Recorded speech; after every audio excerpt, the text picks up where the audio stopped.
Hello, hello, welcome back to the Friday show. TGIF everyone, I hope you're doing great today.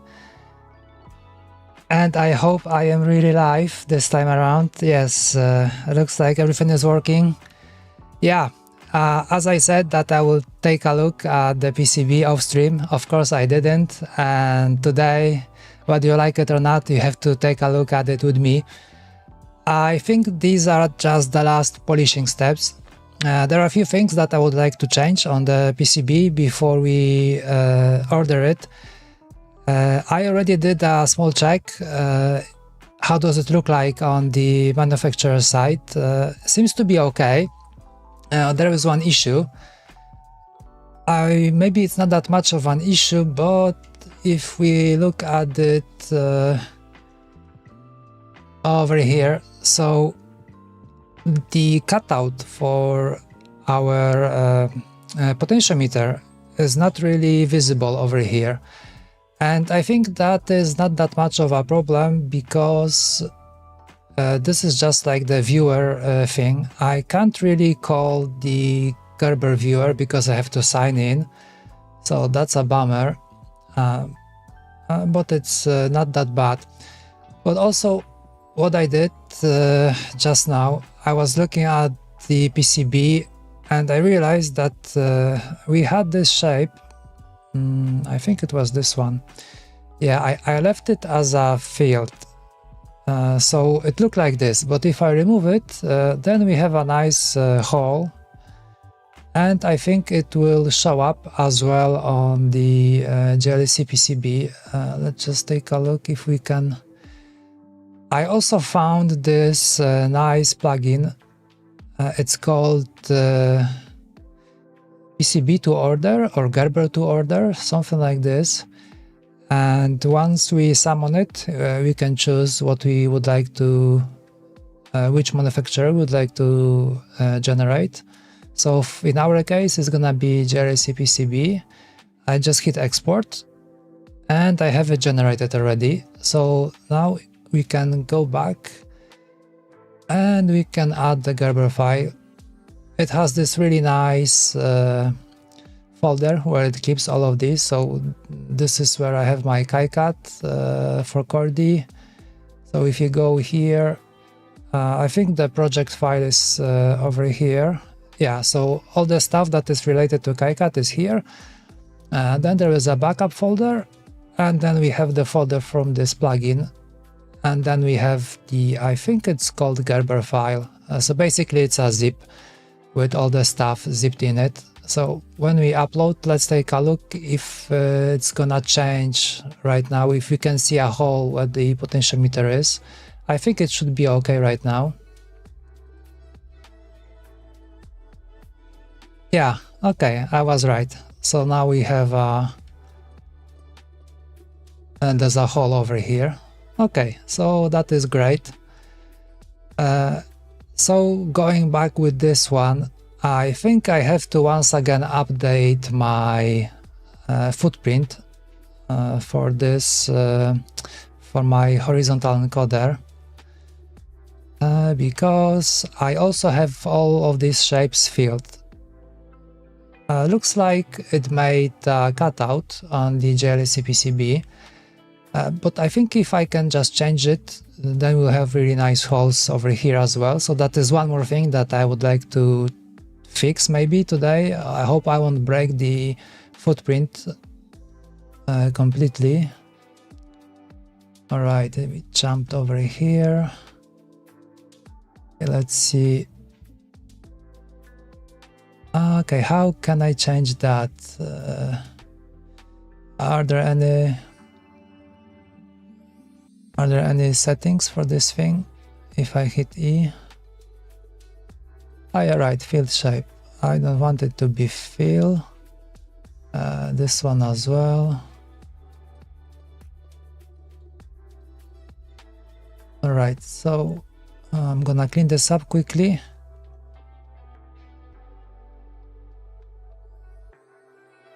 And I think this footprint needs a little bit more love. I think we should add some more. I think it's called courtyard. I think the color is over here.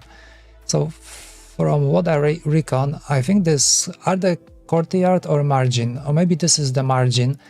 So I think we should add some margin to it, just like we have some margin over here. Let's take a look. If we select all items, and if I can... Okay, I can't really... Okay, because this is like one thing. I think we can take a look at it later. How is this built? I think it's called margin. So I think we should also add this to the footprint around the holes, so that we have a little bit of like margin, so we don't route anything too close.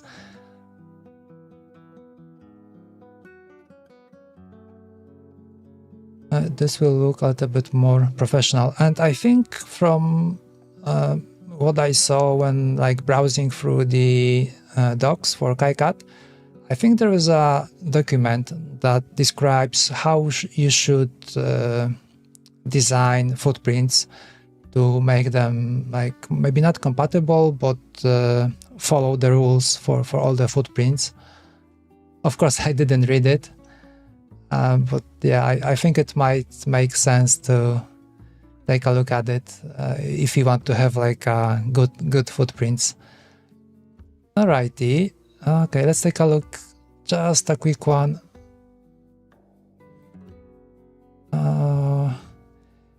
Let's see if I can move it.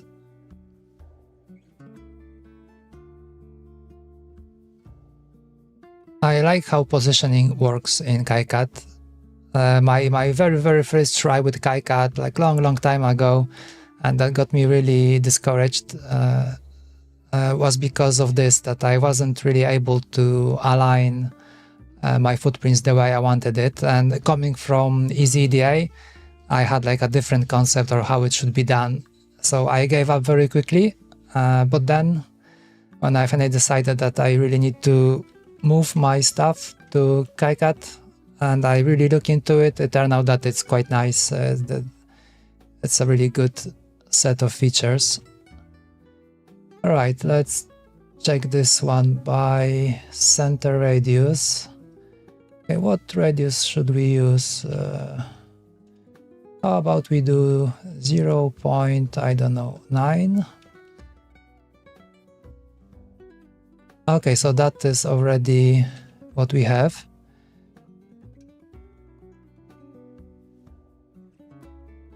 If we do 1.1 maybe, is it gonna be very big?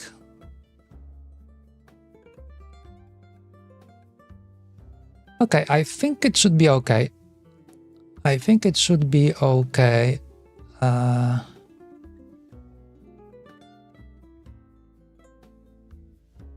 think the margin describes like how close something else can be next to this part, so it shouldn't really affect tracks, I suppose.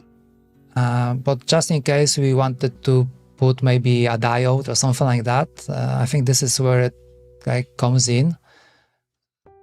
Okay, let's see what kind of stuff is that. So we don't want it to be F screen. Let's make it margin. Okay, I think I'm gonna save it right now.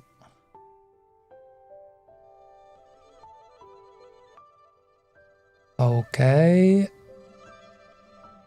Alright, let's go back to PCB. I think we can update it from the library. I just need to select footprint and this one, and yeah, over here we have update footprint.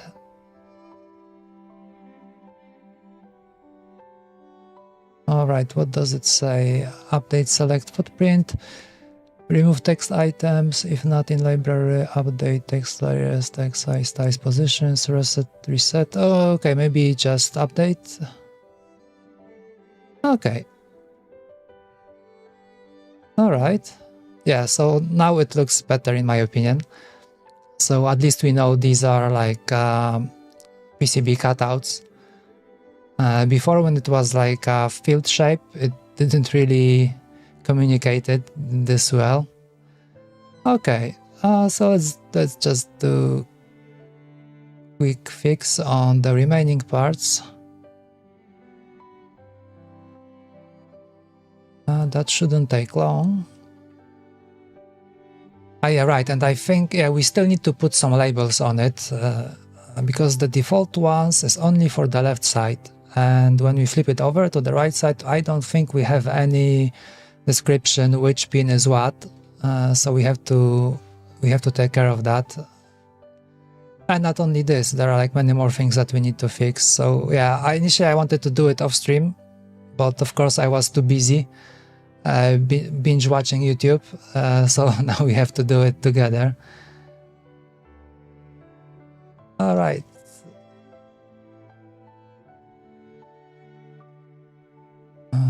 Okay, one more.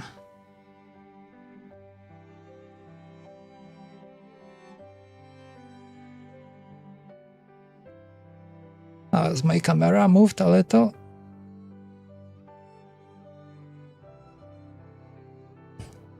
Or maybe I moved my keyboard anyway.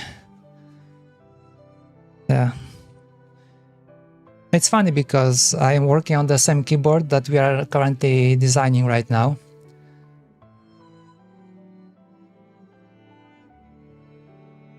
Okay, so let's position this one quickly. Okay, I think interactive will be better. I think we could even maybe assign maybe a hotkey for this. Like we have Shift P. How about we do? Okay, this is position relative.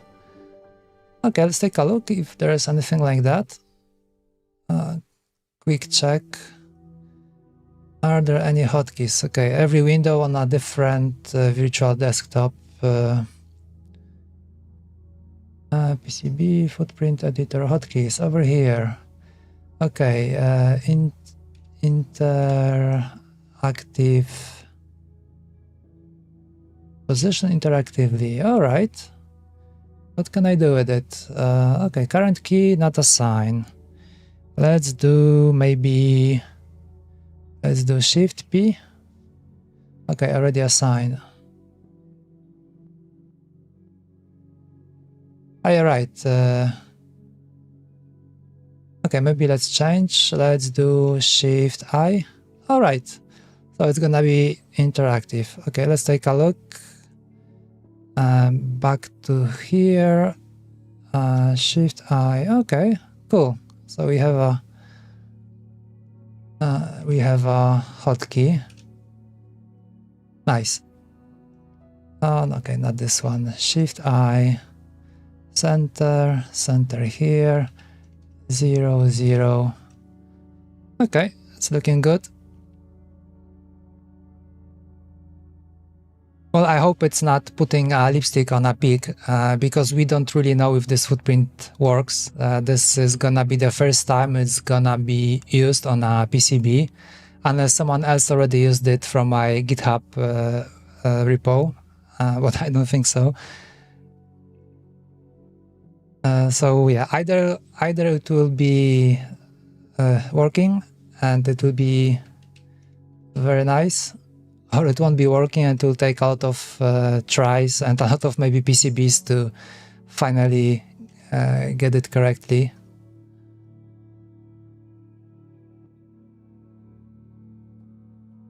Yeah, as I said, the first PCB is always broken. That was true for me when I did my first PCB on EZDA. And one of my friends also did, I think it was a macropad, and for him also the first PCB was broken, didn't really work. But yeah, rite of passage, I think this is how it's called. Okay, let's move this one over here. Okay, so this is more or less fine.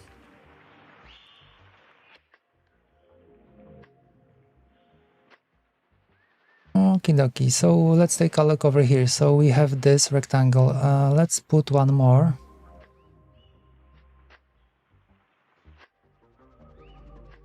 Let's change this to margin. Okay, what is the size of this one?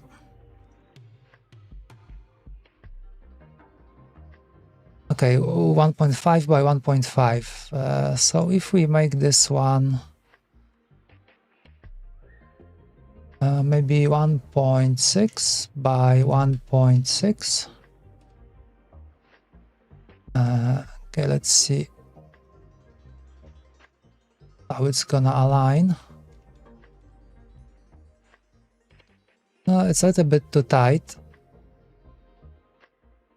Okay, so 1.7. 1.7. Okay, have to realign.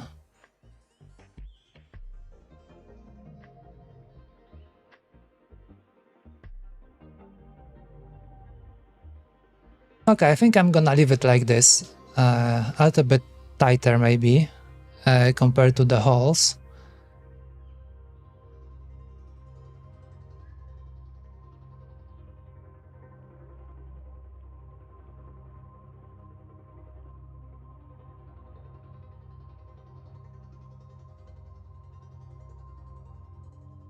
And we need 2 more over here.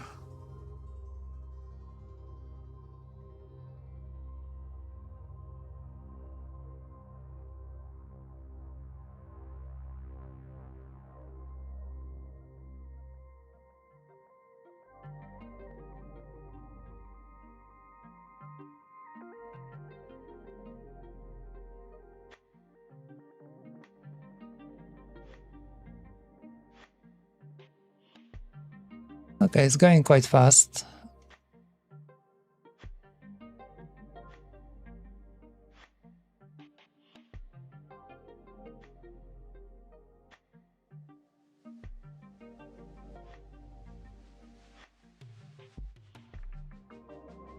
Okay, makes me wonder because I see there is over here on the PCB there is some sort of a rectangle.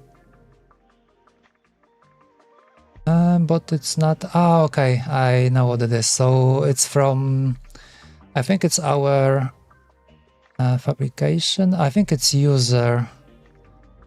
Which one was it?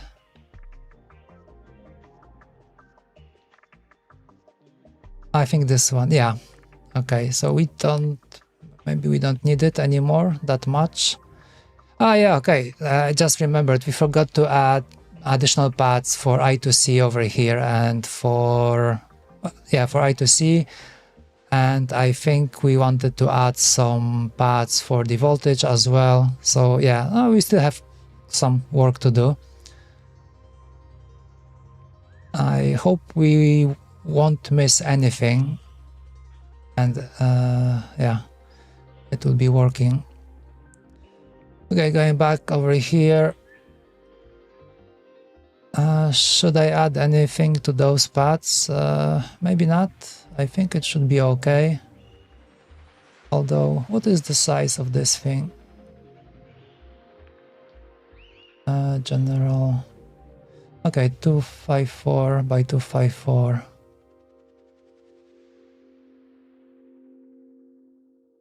I think we need to add margin to this one maybe as well. What is the size of this? Okay, 6.1 by 2.6, 2.5. Okay, so we're gonna make it like 6.2 and 2.6 maybe. Let's see.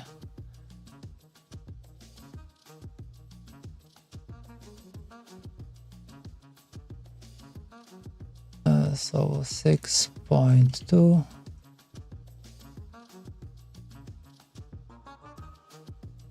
What was the size again? Goldfish memory. Okay, 6.1, 2.5, so 6.2 by 2.6.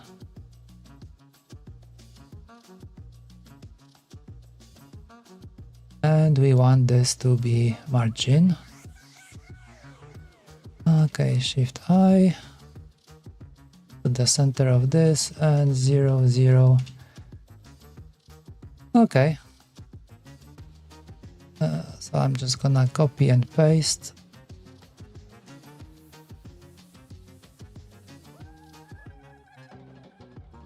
Shift I.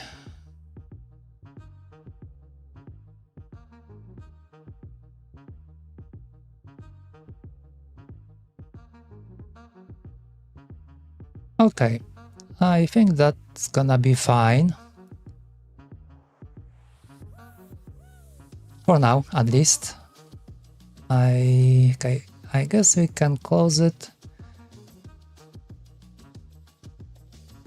Maybe we should add some margin to the paths, but I don't really know at this point if it makes sense. Definitely there are margins for these as well, and there is also like silk screen as well. Silk screen would be nice, definitely. To highlight what is where. See if I update this footprint. Okay, so we have everything. Okay, let's take a look if this would affect our DRC anyway. Oh yeah, right. What is it? Of course.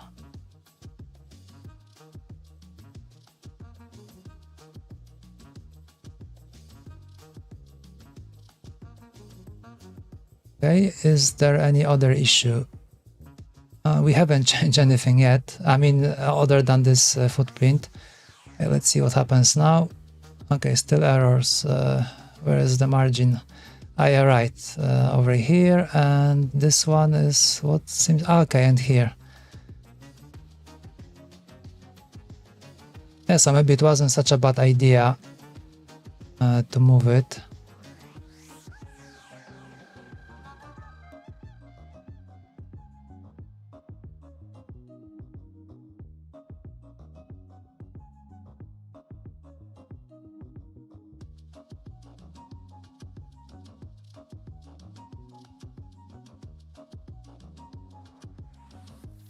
Okay, I hope I can move this one.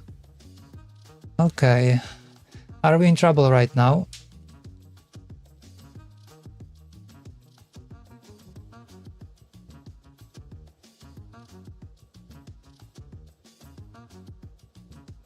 Could be that we are in trouble.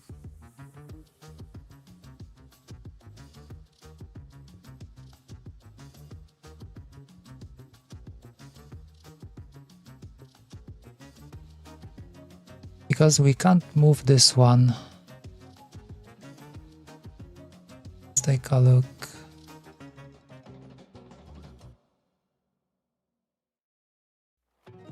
No, looks like we can move it like this. Okay, let's see what happens now. Alright, so only one issue, and actually in the worst place.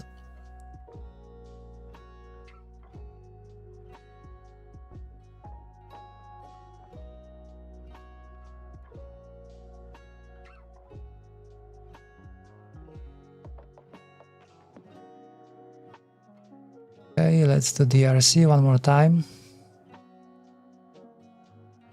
Makes me wonder what are the rules for adding those margins, how big should they be?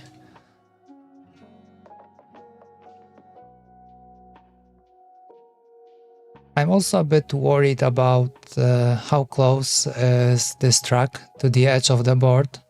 Although, I mean, we did upload it to the JLC PCB, but there is no check on the web page.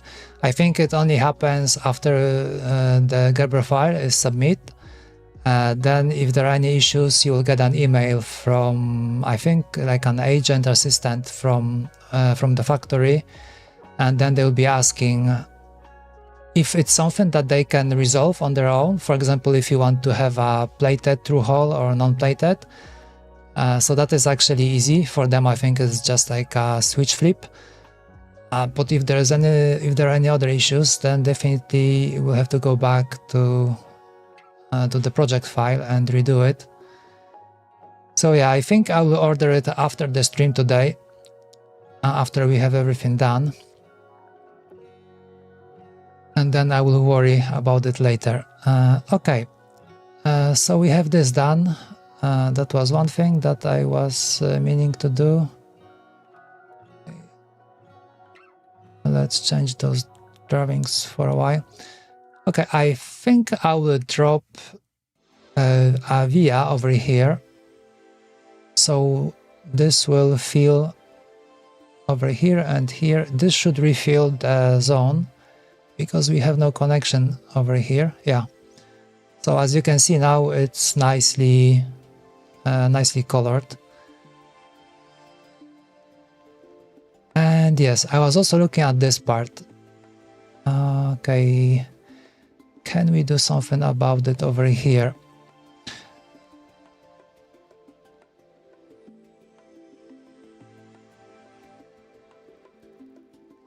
Okay, makes me wonder.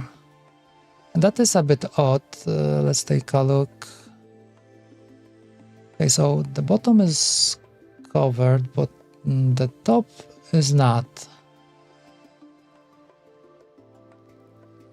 Okay, because we are cutting like this. Makes me wonder if I move this a little bit. Okay, let's delete this one and this track. I think I need to select via to move. Yeah, let me just move it over here slightly and something like this. Let's see what happens with the DRC. Of course I could, yeah, now it's fine. Now we have a nice infill over here. It still looks kind of thick, like the distance is quite far away. I remember from EZDA, it was rather close. For example, looking even at the I2C expander, so like these should be really touching, no problem, but they are not.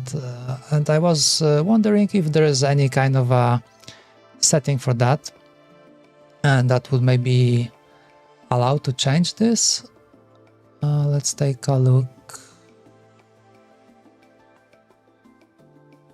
If there is any board setting, fabrication output, okay, board setup, board finish.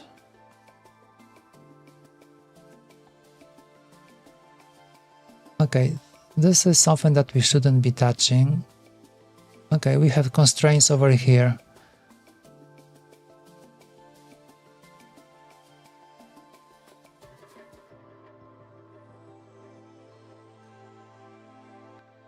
Okay, makes you wonder what is this minimum connection width.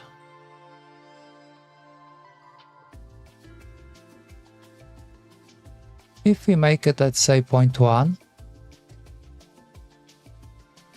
And let's see what happens now.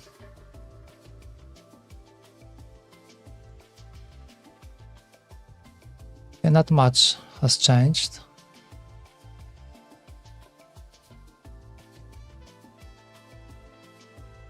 Although I think it looks a little bit... I think these are a little bit closer. Okay, let's take a look one more time. If I flip it back to 0, I think if it's 0, it's taking some other value from God knows where. Okay, let's change this to 0. Okay, let's see if it makes any difference. Oh no, it looks the same. So that's not it. Maybe there is something else.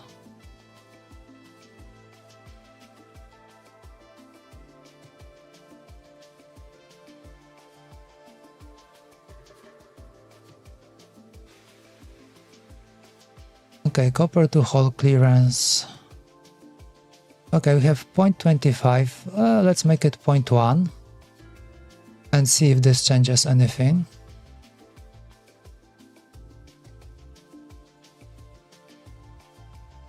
No, it didn't change.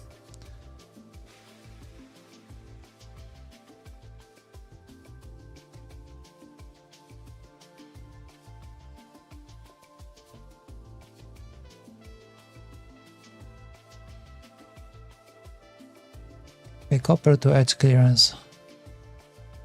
Now this is about the edge of the board, so not quite what we need. Hole to hole clearance, via silk screen, and that's it. Okay, let's go back.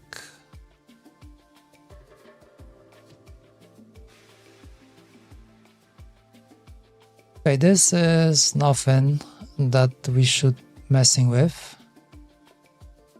Net classes, custom rules, and that's it. Okay, so I guess we have to leave it like this.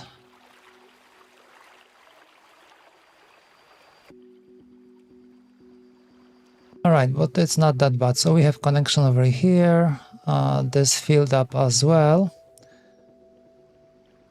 Alright, for now I think I'm gonna switch off all those zones.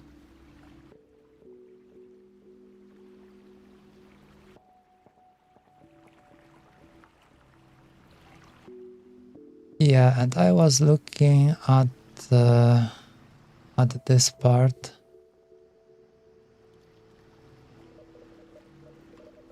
I think maybe we should move those tracks. This will go to the bottom a little, and this will go up a little, so that they are not on top of the blue ones that are underneath.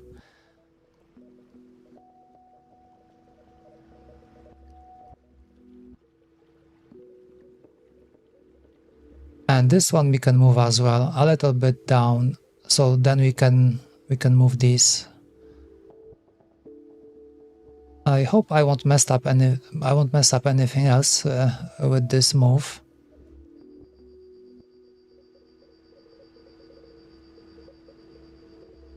Because over here we have it quite nice, so they don't interfere that much. Well, a little bit over here, but that's not that much of an issue. But yeah, maybe for the clarity, makes me wonder if I can go all the way to here.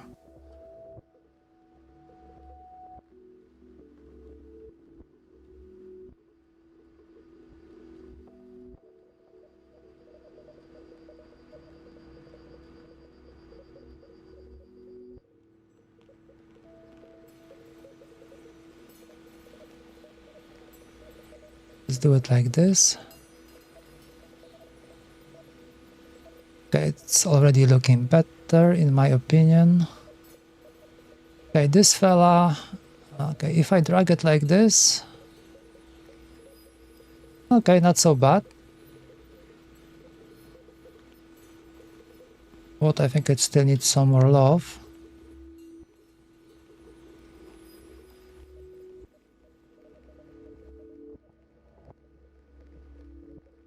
Oh, maybe we can do it even better. Maybe if we go like this. Okay, not quite.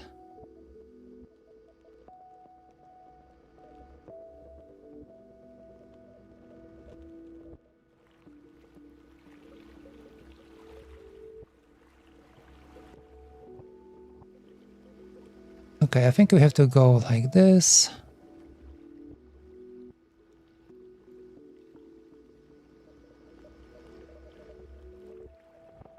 Okay, let's say that's fine.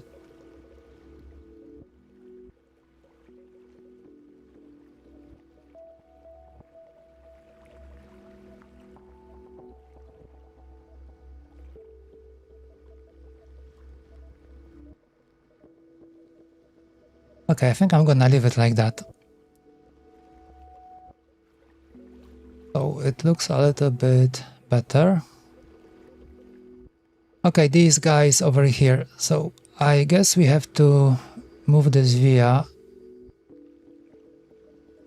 maybe somewhere to here.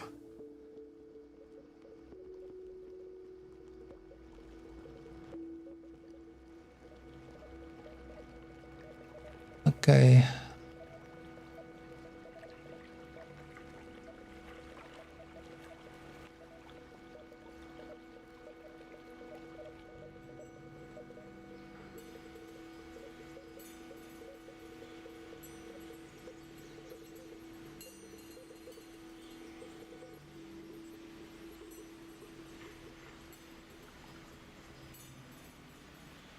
I think I removed the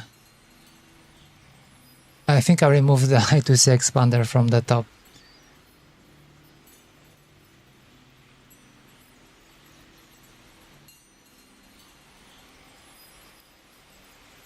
If you do it like this, it looks a little bit better.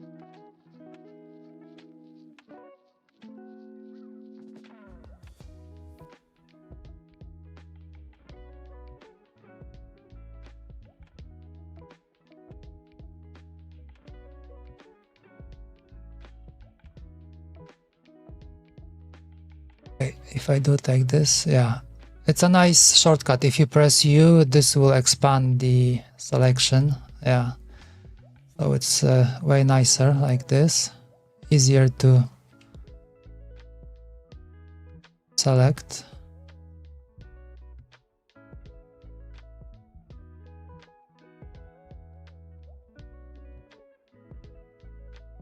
All right, and I lost my via. Okay, seems to be fine. Let's take a look at the DRC. Oh, much mess. Okay, we have an error. Okay, what's wrong with this one? Ah, yeah, right, our voltage. We don't have to worry about it. Although I was looking at this, and I think if we really want to, we could drop a via over here and go like this. From here, maybe we can go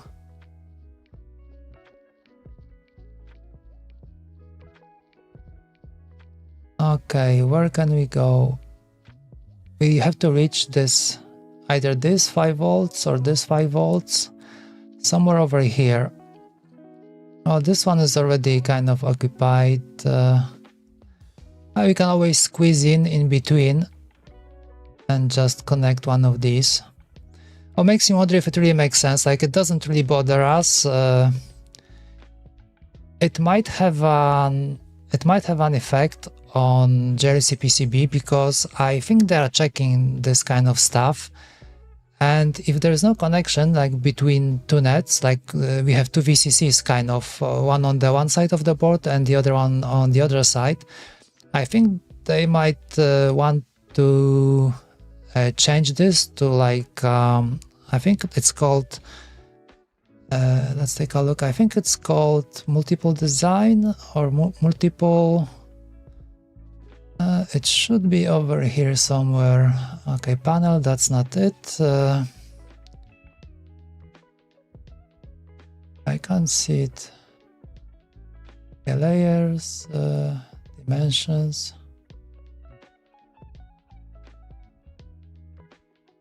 Okay, I think there was this setting. Maybe it just didn't really got it yet.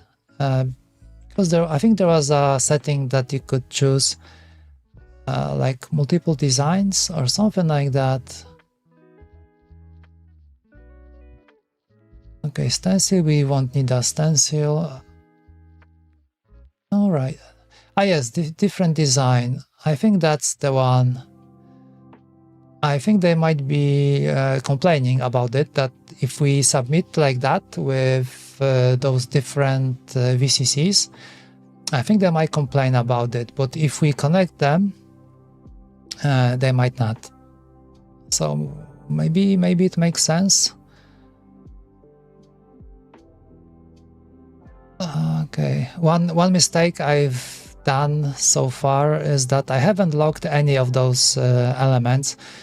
Usually in EasyEDA, and I think it's also true for KiCAD, like once you have all the elements in position, you should definitely log them. But I have also noticed that compared to EasyEDA, in EasyEDA it was very easy to choose a different component by accident. Like by clicking, you would like to choose one item, and then like by accident you would choose like a different one and move it. So that's why it was so crucial in EasyEDA to log everything. Over here I haven't done this kind of a mistake. Everything seems to be a little bit easier in those terms. So yeah, maybe it's not that much important, at least in this program. But I think it's a good practice to look it up. Like just before, when I removed this, I removed I2C expander by accident. So if it was logged, then I wouldn't be able to do that.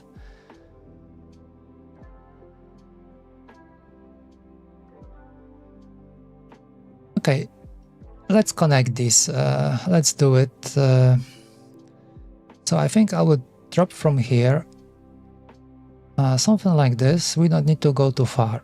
We're gonna drop a via. Then we're gonna change to the bottom. Alright, okay, and I can see an issue over here. So we have a ground over here. This ground is from the top.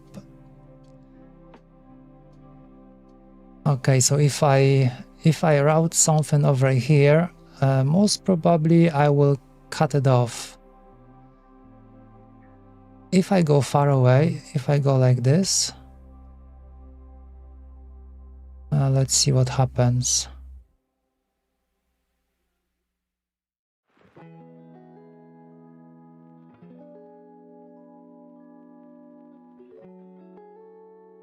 Okay, I'm gonna connect to here. Okay, let's check DRC. Okay, no errors. That is good. Even the error about VCC is gone right now. Let's take a look. Okay, we managed to... I think we managed to catch it. As you can see,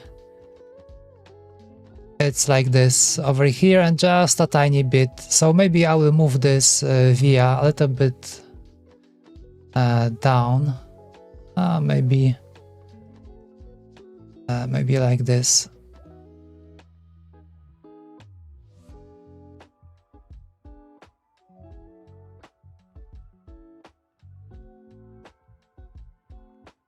Okay, and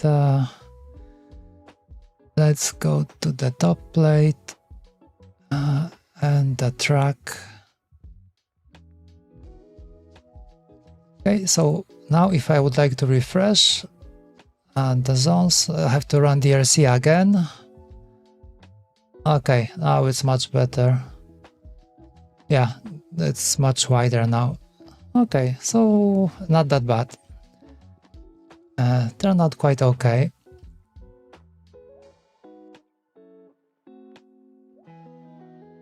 Okay, what else? What else?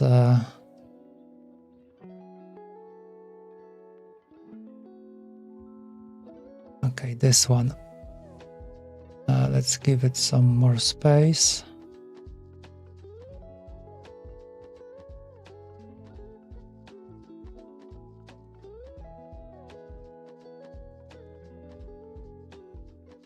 Like so.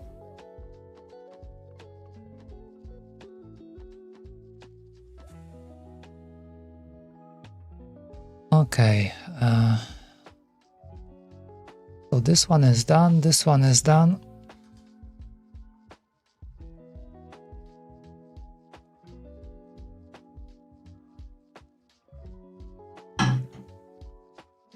Okay, next thing.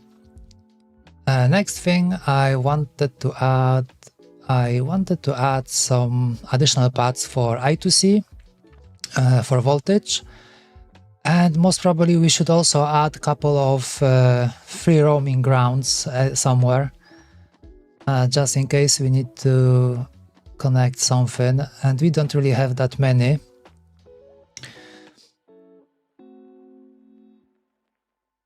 All right, let's take a look. I need to bring back my drawing so I can see how the PCB, I mean how the keyboard will look like. So we have an opening over here.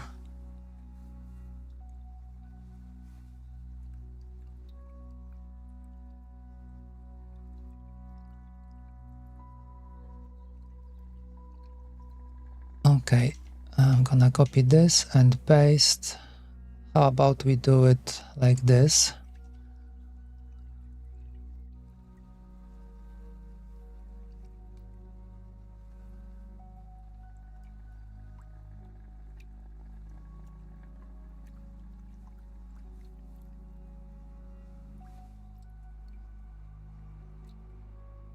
Okay.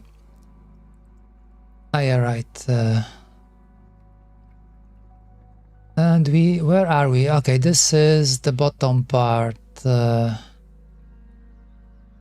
Okay, I think it should be fine.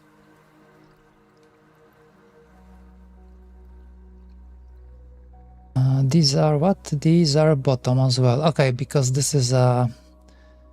I wish it was copying the net as well. Well, it looks like when we are pasting, it would just do some meaningless net. Can I grab all of these? And can I change net for all of them at the same time?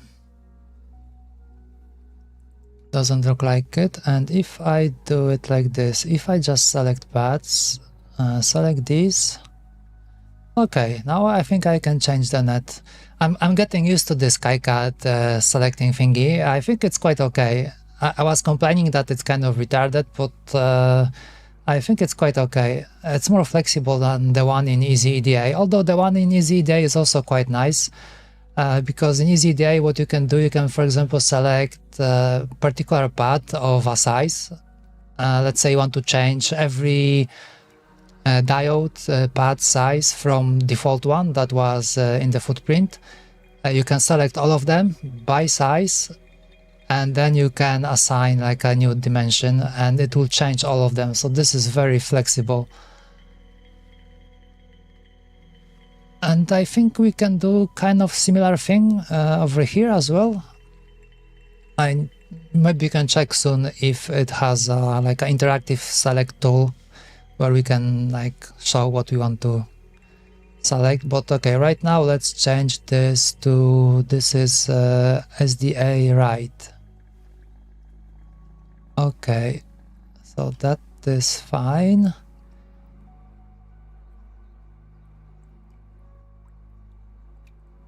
Okay, something like this maybe.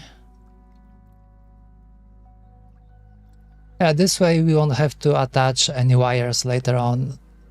We can skip the I2C wire for the SDA and SCL that was on top, and we can also skip the voltage on the bottom. I just need to add it later. Okay, and now let's do the clock.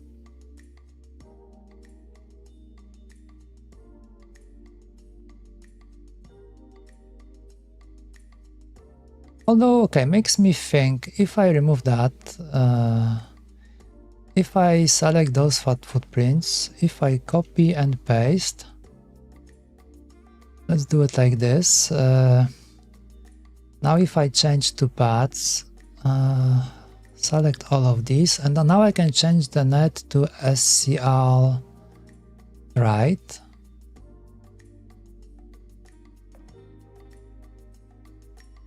Oh, that is interesting because we have it over here.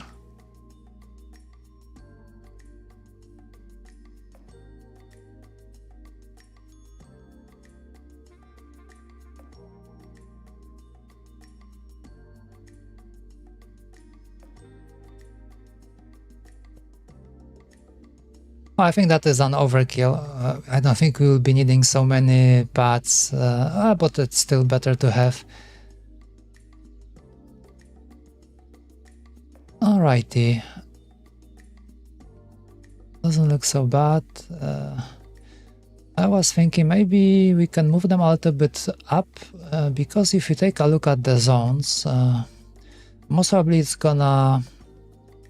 won't feel, oh no, it did feel between.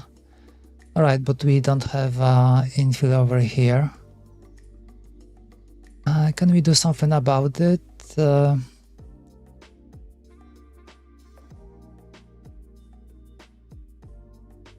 Oh, hello there, John Pro. Oh, don't worry, not that late, halfway through. This PCB is for the keyboard that you can see over here. This one. This one is currently hand-wired, and I would like to have a little bit more flexibility because I haven't decided about the final shape yet. For example, you have those keys over here. I've added them, and I'm not using them because they turn out to be not really comfortable, because they give like this was supposed to be mouse keys, but when I've tried to reach to them, my hand is like usually like this, and this gives like a very bad sensation in the wrist. So we spent like 3 episodes wiring this thing with these keys, and it's actually all for nothing because this design is not really good. So I decided instead of hand wiring everything for so many hours, maybe we can do like a reversible PCB, which is this thing. And this should allow us to do different designs. So I was also thinking maybe we can move the audio jacks. Maybe we can move them from here maybe to here somewhere, so they don't really like sit here, although I'm kind of okay with this position. But now there's an issue that this one is a little bit too high, and if I can show you, yeah, this one is a little bit too high, and if we would like to go with a very low profile Chordie, then most probably the keycap will be hitting this one. So I think we have to move them.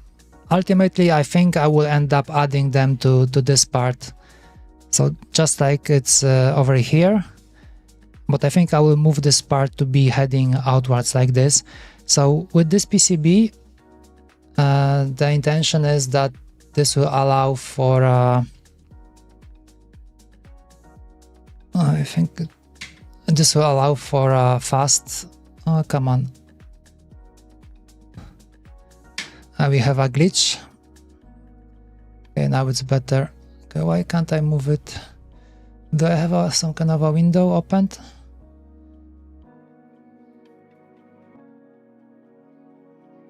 It looks like there is some other window which I can't see. Okay, maybe mouse is not working. Yeah, also there is some issue. I was looking at it at the firmware because it seems like sometimes it has some odd hang-ups, and just like now you see, if I connect, it will either stutter, like it doesn't even respond. And sometimes there is no mouse. I mean, the mouse works, but I can't really click anything. And I think this is an issue with the I2C because I am reading every bank separately, and I was browsing through QMK source code, and it looks like there is one command that can fetch both banks at the same time. So instead of asking twice, I can get all the data in one go. And I think asking twice, like going bank by bank, it kind of like, yeah, you see, I can't click right now. So maybe we can do it sometime later, maybe even today if we manage to, yeah. Let's take a look, different cable.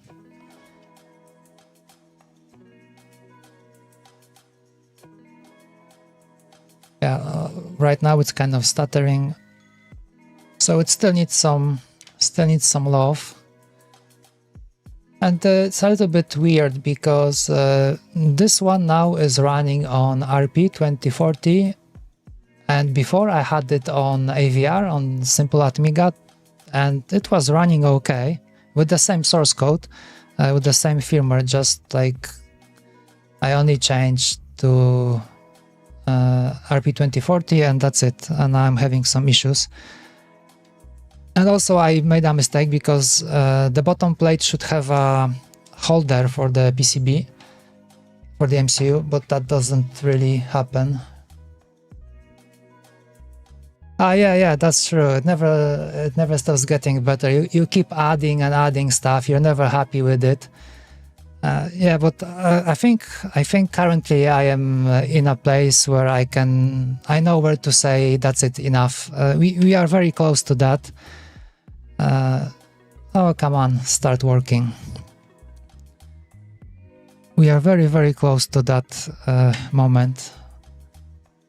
Besides, I've been working on it and using it for quite some time, so I think I more or less know what I want from it. Just a few changes. I think the biggest thing was changing this encoder. So we've made like a completely new encoder that is very cheap and works great, instead of like using the ones that were kind of very popular some time ago, but they turn out to be very, very expensive right now.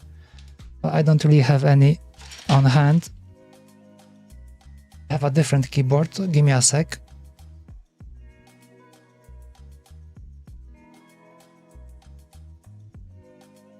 Yeah, so that's the other one, younger brother, if I can call it.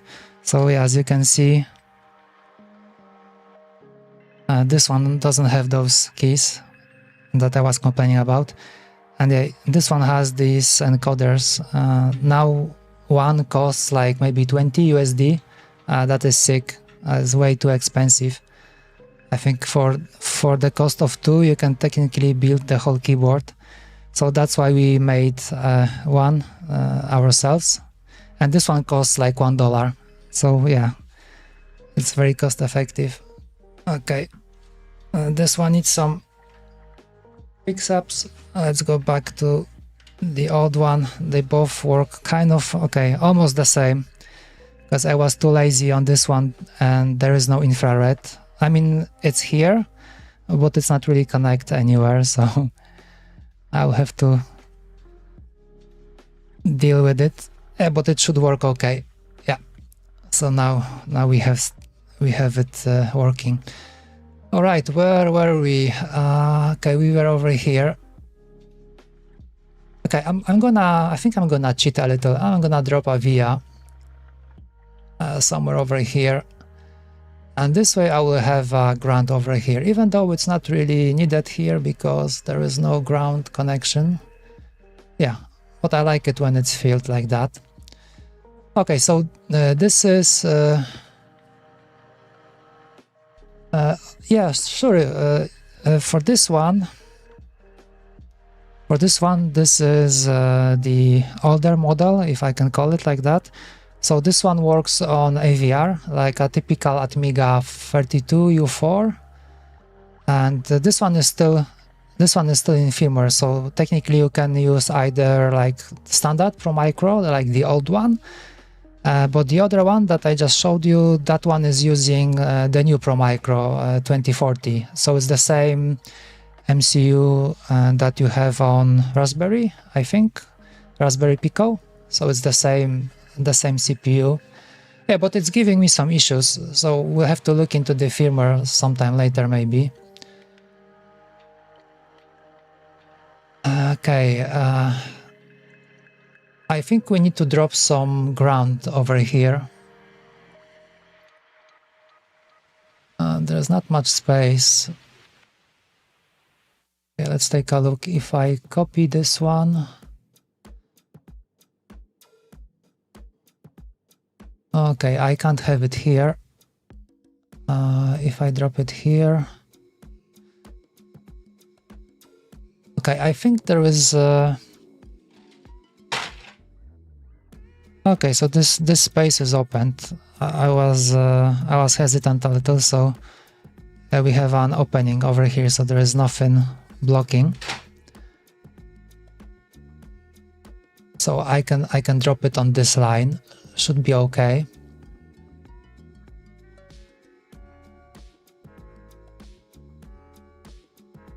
maybe 1 and 2, and over here 1 and 1 more.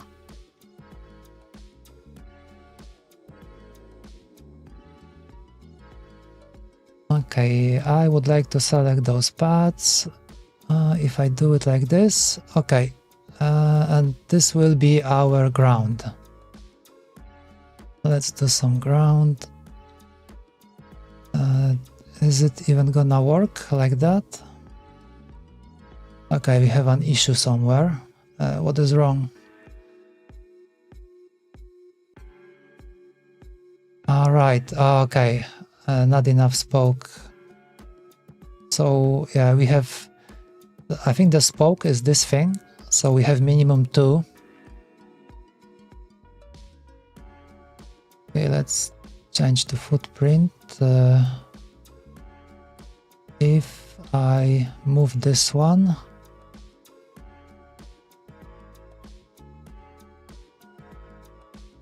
okay, let's see what happens now. Okay, so this one is fine. Okay, this one is fine as well. Well, okay, looking at it, do we really need so many of these, since we have only 2? We have only 2 grounds over here.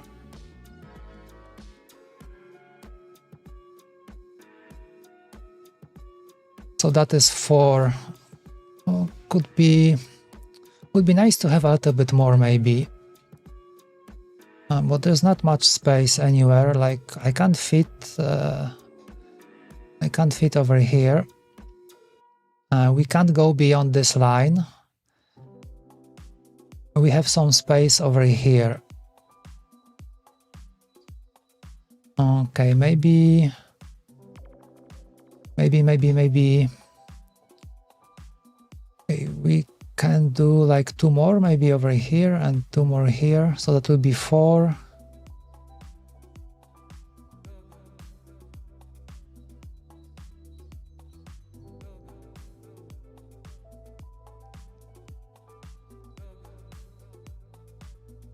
Okay, something like this.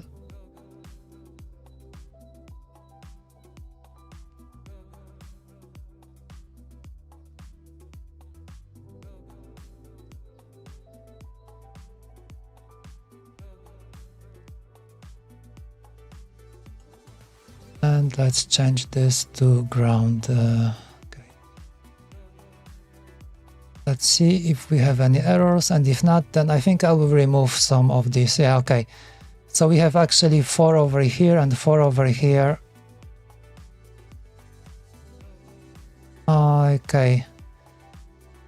Maybe we should clean it up a little.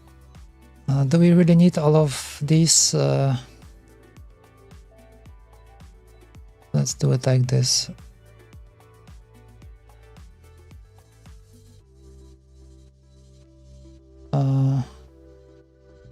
I think I will just remove maybe like this. Okay, so we have 4 over here and we have 4 grounds. Oh, so maybe I will have some space. Okay. I think it makes more sense now to do like to put grounds over here. So we have 4. Okay, let's see.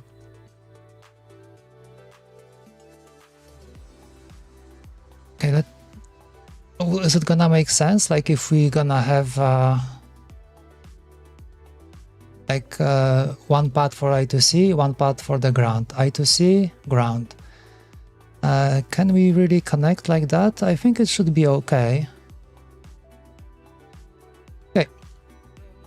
We're gonna find out when we order this thing and it arrives.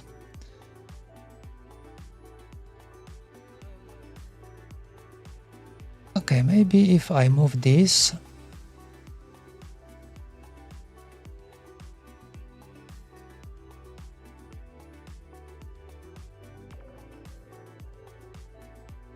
Okay, we can't fit in 4.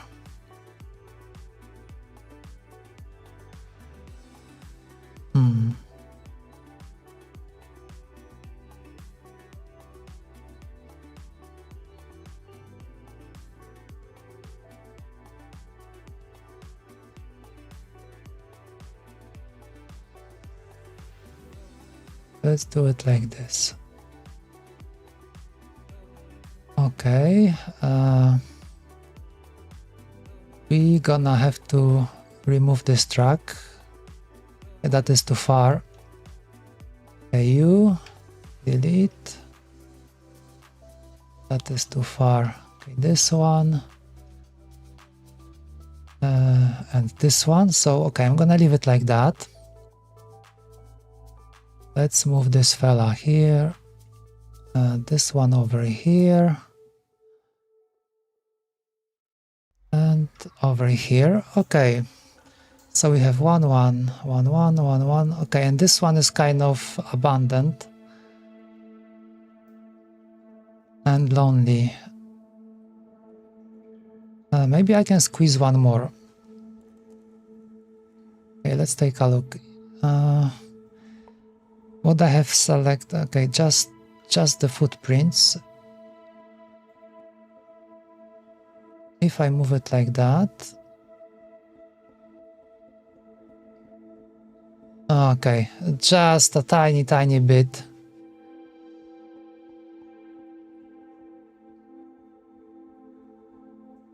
Okay, let's take a look. Can we have them like this tight? Maybe this will help. Okay, track, shorting to nets, that is fine. Solder mask aperture. Okay, doesn't really complain.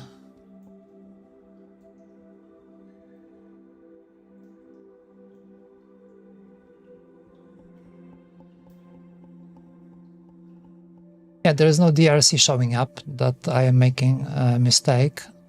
So maybe we can get away with it.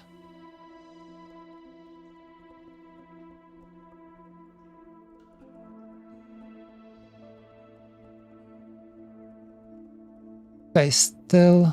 Okay, so we managed to.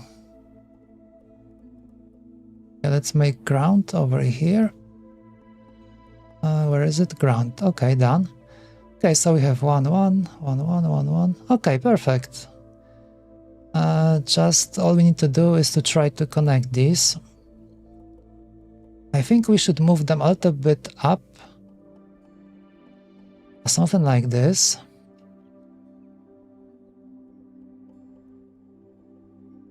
And, okay.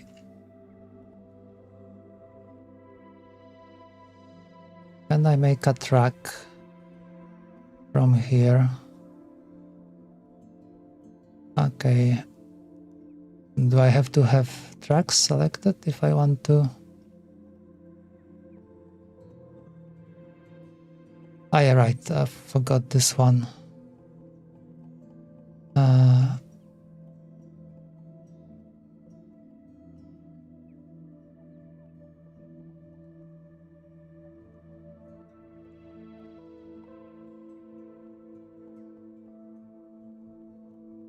Okay, something like this. And to here. Okay, this one we can chop off.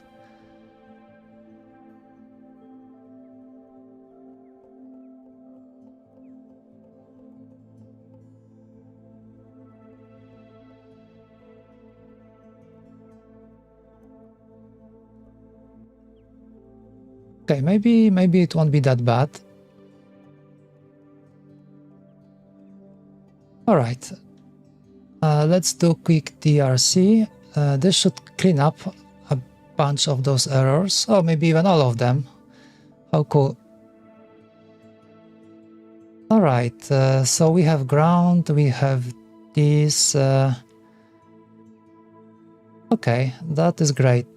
So we can clean this up a little. I'm gonna move this. I need to get rid of this track.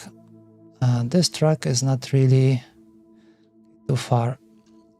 Okay, like this. And this one goes away. Okay, let's move this one. This one close.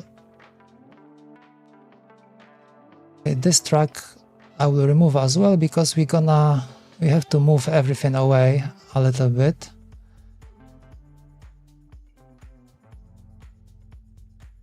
Okay, like this, footprints and tracks.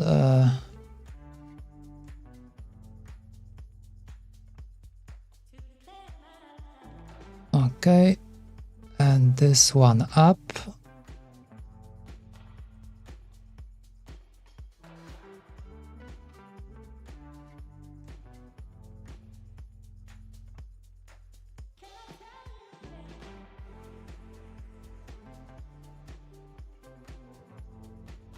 Perfect. That is quite nice. Okay, now... Okay, so we have ground for all of them. Okay, this one I can remove. This one was too much. Okay, we have one ground for the switch over here and one ground for the switch over here, so that is correct.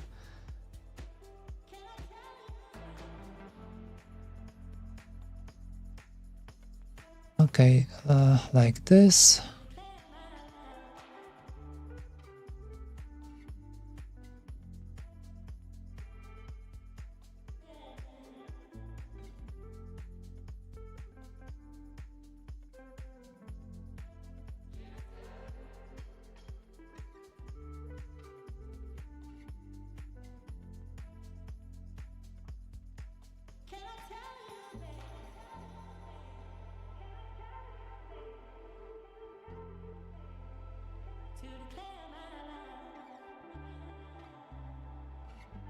Okay.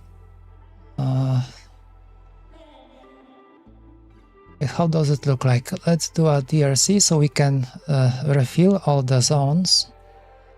Okay, looks much better right now. Okay, so we have this one, so that is SDA on the right. This is SCL on the right, and the ground. So we have 1 1 1 1. Okay, so we have basically 1 2 3 space for like 4 devices. That should be enough. Now we have to do the same thing and just put it on the other side. Oh, this should be easy. I think we can do it like this. If I just go with all those tracks, I can copy all of that. And if I jump to the other side and paste. Okay. Right. Yeah. Okay, I forgot. Okay, I forgot to change. I think I will have to move them somewhere far away. Okay, I wasn't quite sure if it's still... Okay, what I need to do, I need to copy these, but I have to paste them somewhere over here. So this way it will be easier to change, because we want them to be on the front side. Something like that. And I think we can also change the nets. So if I select paths and okay, this one, this one, this one, and this one. Okay. Is it Control? No, Shift, Alt. Yeah, right. Okay, Control. Yes, with Control. I thought I can do it with Shift. So this one is gonna be...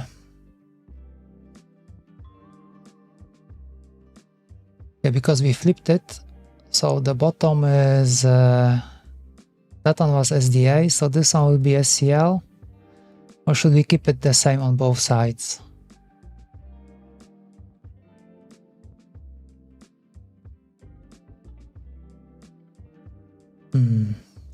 That's a dilemma. Okay, let's do it clock left. And okay, this one, this one, this one, and this one will be data left. SDA left. Okay, so now I can select all of that and just drag them to here. Perfect. Almost perfect. We still need to wire this stuff.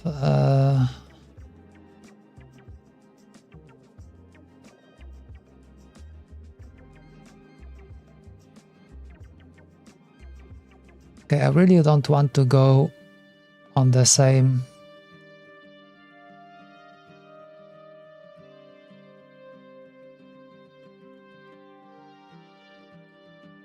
I hope it's not too close. Let's take a look. Because we are very close. Okay. I was worried we're gonna be too close to this, I think it's margin, but looks like we are barely scraping it.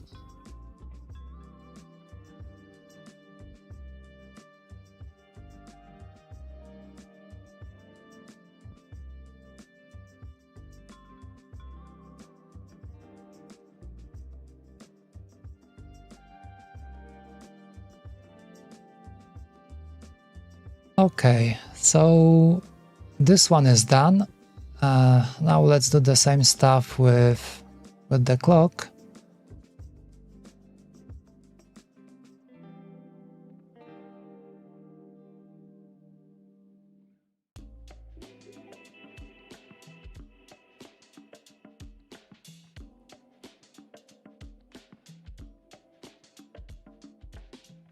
And maybe a little bit up like this, so we go between.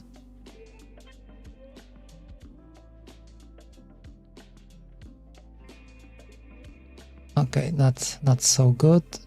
Not so good either. Okay, how about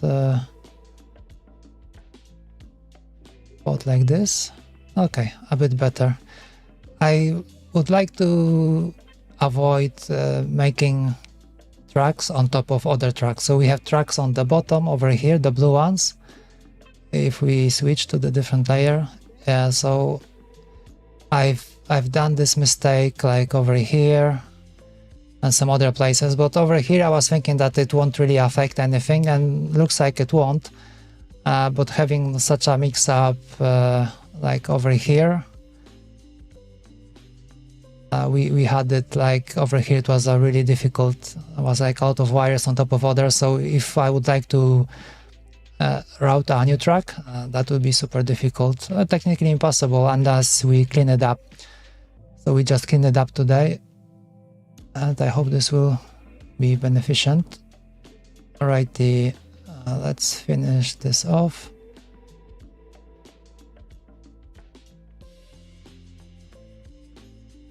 Like this.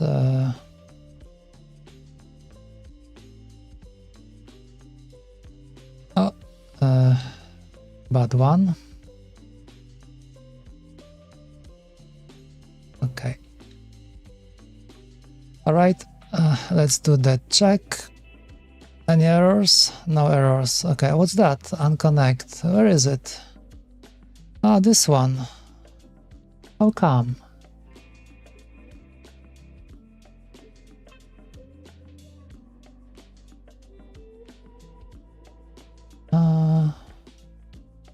Okay, I see what the issue is. So we have two spokes, but only one actually is connecting to the real ground, which is over here. And over here there is a bit of the fill zone, but this one is not really connecting to anything. So one spoke is not connecting, but that is something that we can fix if we just move the track.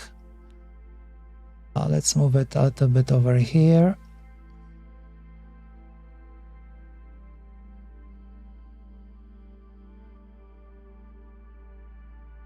Okay, something like this. I think this should solve the problem. Okay, still something wrong. What is it this time?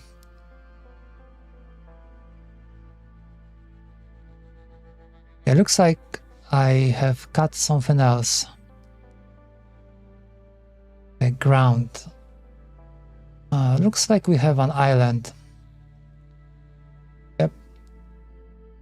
I think we just cut out this part.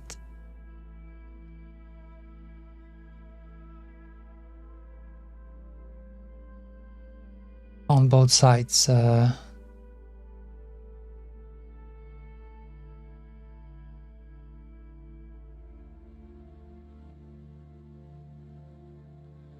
Okay, maybe we can do it.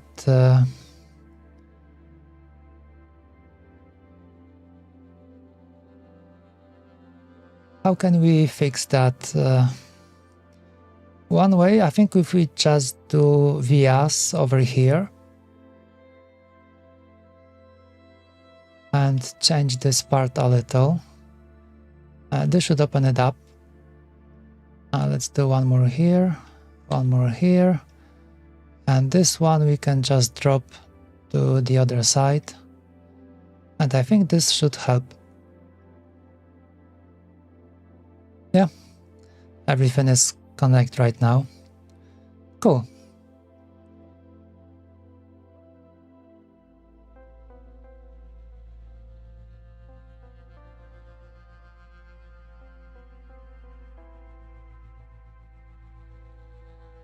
Okay, so we have I2C done, some extra paths just in case we wanted to connect, I don't know, maybe OLED, which I don't really like, but yeah, maybe. But we also need at least one set for the audio jack to connect halves, so that will be one thing. And definitely there will be a little bit of hand wiring because the jack will be somewhere, maybe somewhere over here or somewhere over here, so then we'll have to still move a little bit of wire from here to connect to maybe over here, and to clock to the data, and of course one to the ground, but the ground we can technically use wherever we want. Okay, I think I will drop one more ground over here just to have an extra. Because like we might be connecting some stuff to here, so that will be like a short wire. You don't have to go too far. And maybe over here as well. Although, because for the connecting wire for the audio jack, it will be going either from here or probably from here, one of those two ways. I don't really want to route I2C to here and to here. Besides, over here there is no space left, so we can't really fit anything over here. And moving it from here to here doesn't really make sense in my opinion. I think it will be still better to just wire it. That won't be that much of a problem. Okay, let me think about it.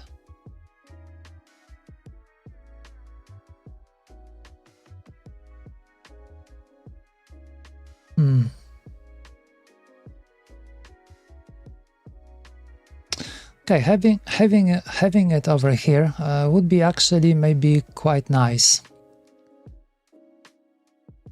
Let's take a look. Not paths. Let's remove the zones. Okay. Well, we could wire it maybe like from here through here, like this, close to the edge, and then we can have these two. We can have ground, no problem. And we also be gonna needing voltage, so the VCC will go from here definitely. Not much of a problem. Yeah, I think we can do it. I think this will make for a better design, so we don't have to drag the wire. But okay, if let's say we have like, let's say this will be our volume, and we're gonna have a jack over here. So like from here is not that far. Does it make sense? Maybe not. Maybe not so much. Okay, going back to the paths. So we have I2C done. Now I would like to focus on this side. So over here, before, I mean when hand wiring, we had a 1mm wire attached to the plate of the keyboard, and then we just had it like connect to VCC. So I think we should drop few VCC pads over here. I'm gonna select a footprint.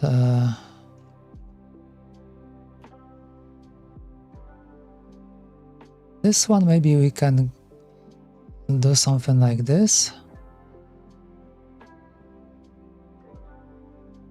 Let's see, copy paste.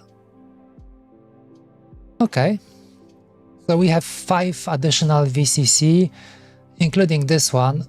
This one doesn't really need to be a VCC. I mean, doesn't need to be this big, doesn't need to be a pad, but we're gonna keep it like that. Yeah, so that will be okay because we will be connecting from here somehow.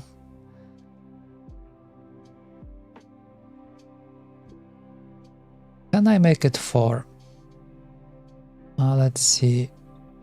1, 2.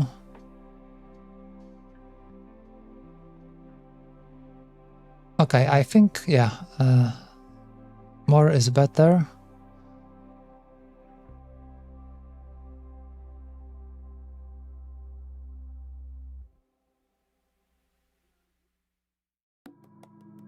So let's move them over here. Does it look okay? Okay, more or less like this. I think we can even fit one more.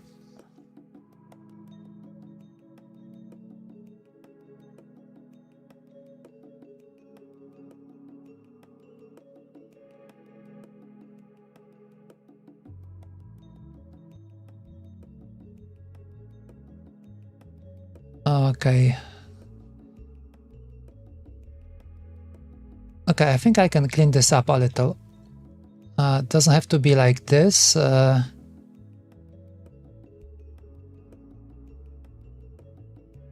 think we can move this via... Okay, we need to select via as well.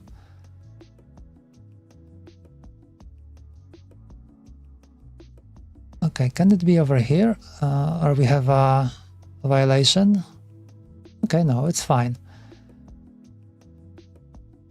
Yeah, so this track, okay, too much.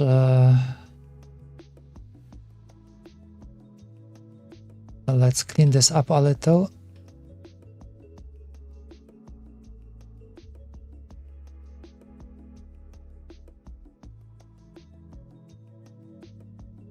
Okay, and looking at it, so we need to do the same thing on the other side, but we have a little bit of a mess with this thing.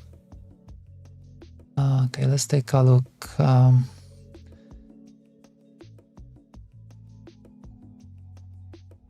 Let's try to connect this one first.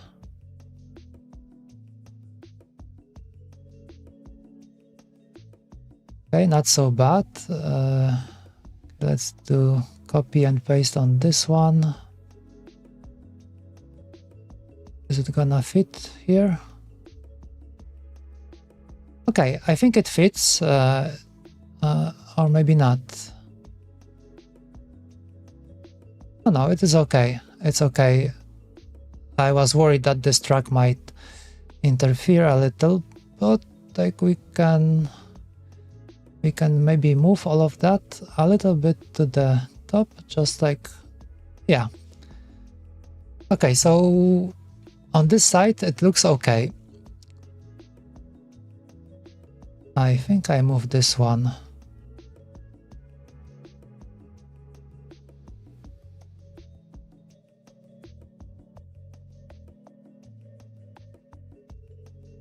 Okay, I think I moved the via. I didn't even notice. Okay, but the issue is on the other side, at the bottom. Well, what we can do about it? Technically, maybe we can just... I was thinking maybe we can move those wires to here, but then we have this one that is coming. Okay, we can move this via as well, if you want to keep this to ourselves. Okay, it's getting a little bit messy.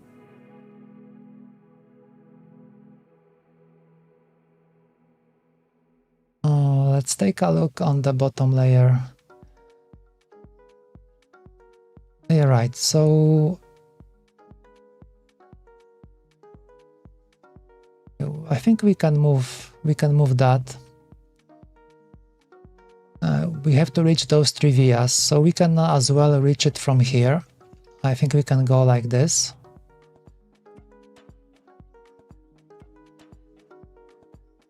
Or at least like somehow like this.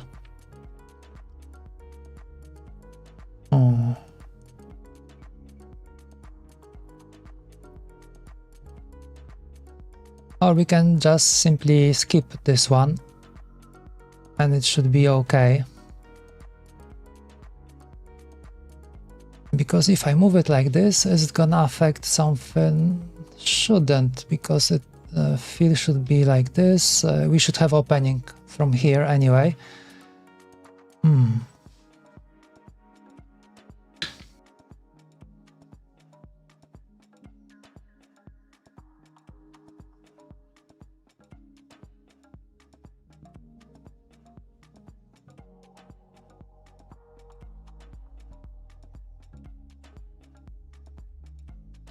Okay, let's move this stuff. Let's just select footprints. No, just the tracks. Okay, that is too far.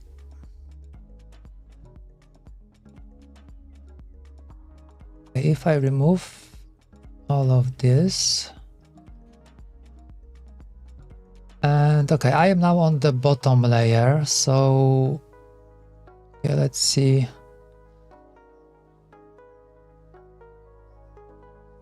Okay, I can do something like this maybe.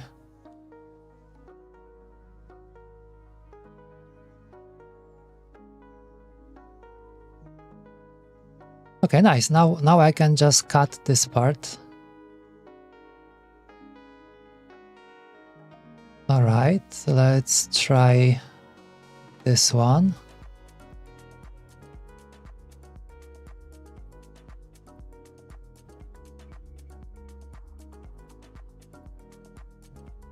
Okay, something like this should be good.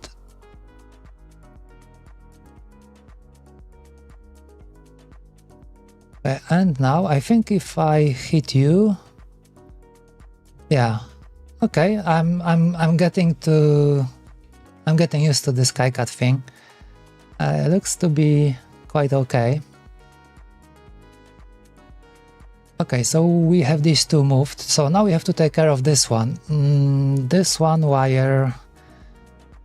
Okay, where is it actually going to? Okay, I think this is our infrared. Is this B5? Yes, B5. So the input B5 over here is the infrared, and we have it pulled up. All right, so that's the middle one. Okay, so remove this one from here.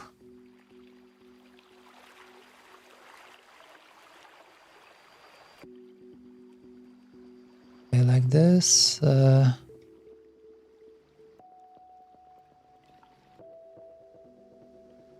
gonna have to open it up a little.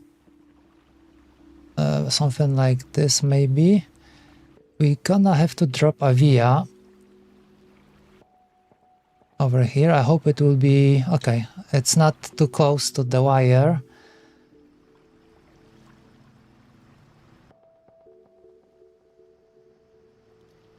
All right, so we have to cut this one. We have to cut this one as well. Now from the top, right? So we have to extend a little bit. Oh no, actually. Okay, I think, all right. We need to move this via closer. So we have to do something similar to what we have over here. So this track will kind of wrap around it. Let's see if I can copy like this, if I move it.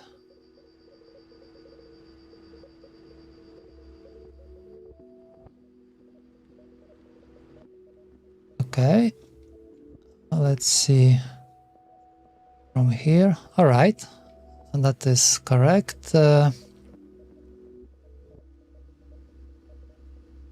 So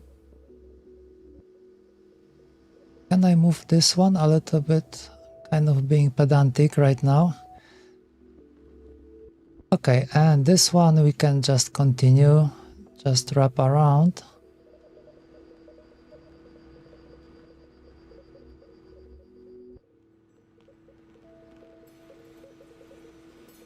Well, not quite. We can go all the way to here. Okay, this one we have to remove. Let's cut this and this whole thing. Okay, and now we can make it quite clean. Oh, come on. I have changed because this is the old keyboard and the new one has a tiny little change in chords. So on this one, if I want to hit X, I have to hit these two keys.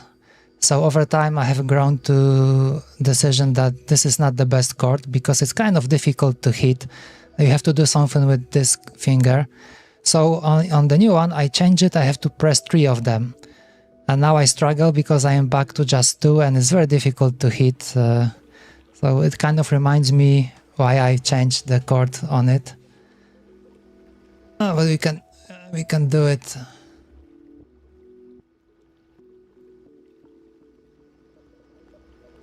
Okay, perfect. And now we have cleaned up all of these wires from here. Okay, let's take a look what mess will come up on DRC. Okay, no errors, no nothing. Perfect. Let's take a look at the zone. Okay, zones look okay. The infill is quite nice. Looks like, yeah, we have a good.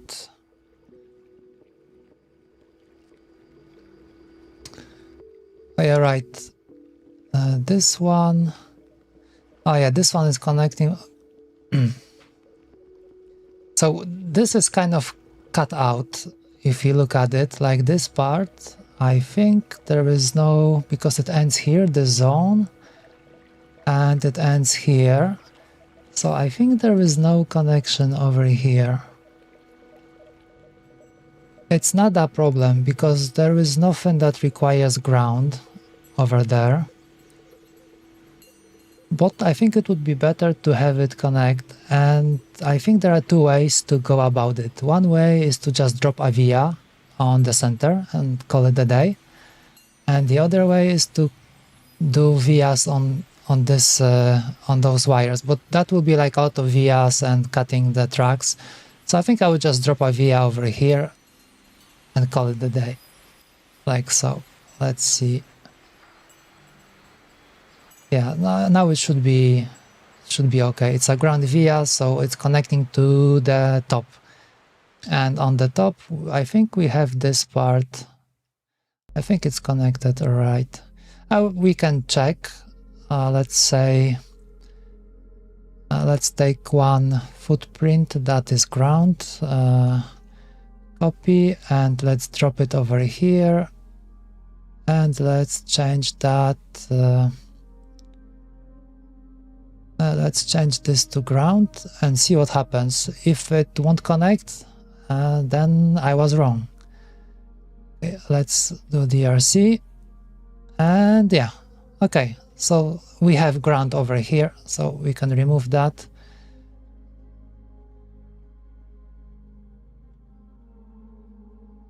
All right. Okay. So quick check on this, all looks good. Okay, maybe can we move it out a bit further away. Okay, just I would like to have some more space between those resistors and all this stuff. Okay, let's wire this thing.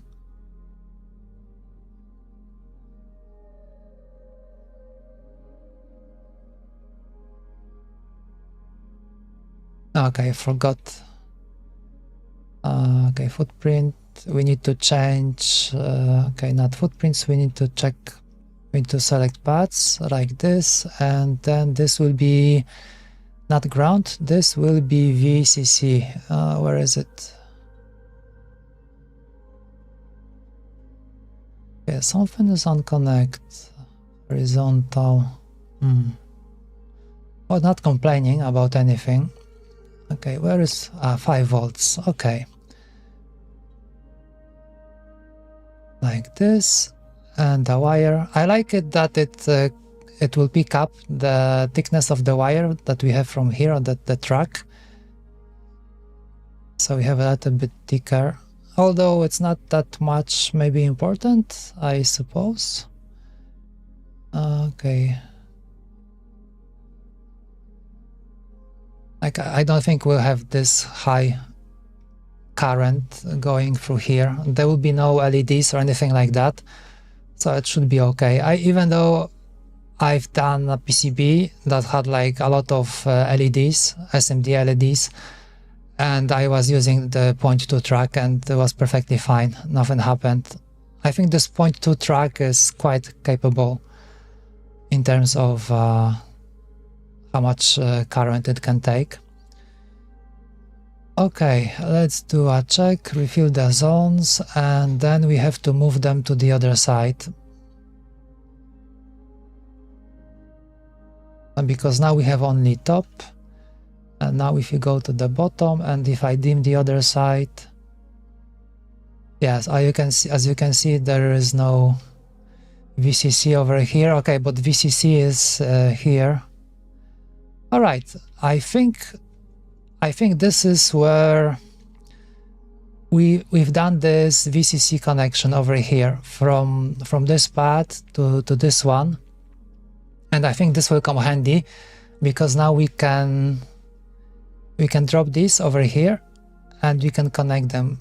We still need to wire it somehow, so yeah, this will come handy right now. Because otherwise we have all the VCC over here, so we still would need to somehow route it to the bottom, and we have it done already, so that's a, I think, lucky coincidence. Okay, let's change this to the bottom, like so. Let's jump over here.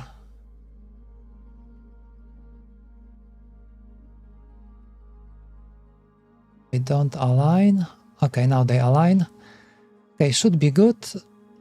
Okay, our VCC is here.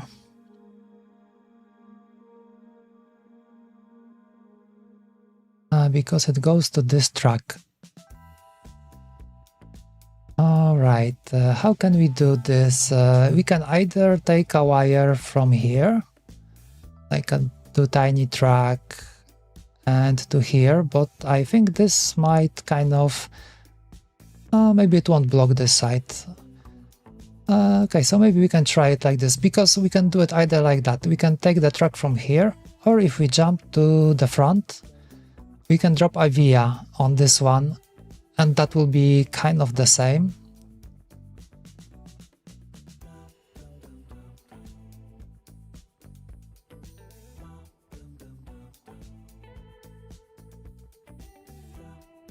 I think it's a matter of preference.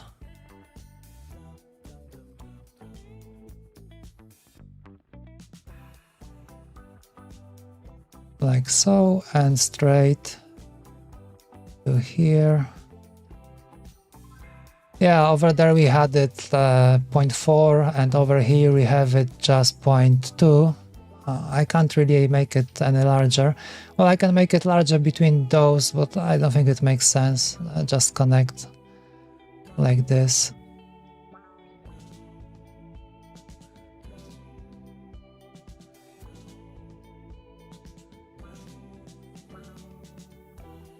Let's see. Maybe these tracks. Just these. Okay, not footprint, just the track I'm interested in. Okay, make it 0.4. And this one as well.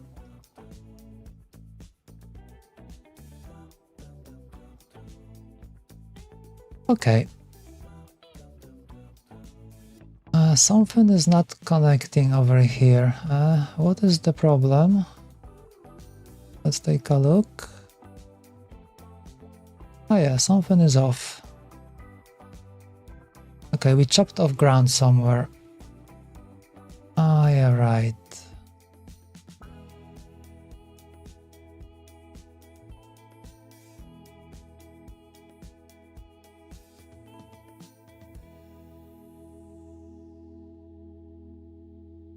Okay, this one is okay,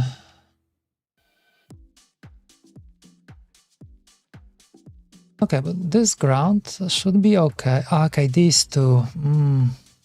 So this. Let's take a look. Yeah. Okay, and now I know what happened. So we cut this one. Okay.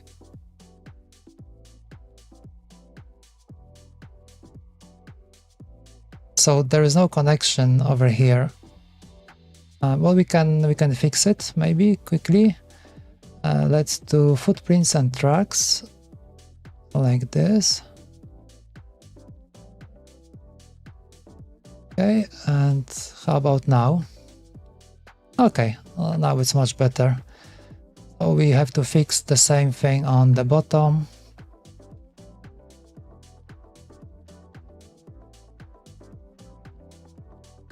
All right, DRC, refill, perfect. Okay, no errors, nothing. Okay, let's take a look. So what was the plan for today?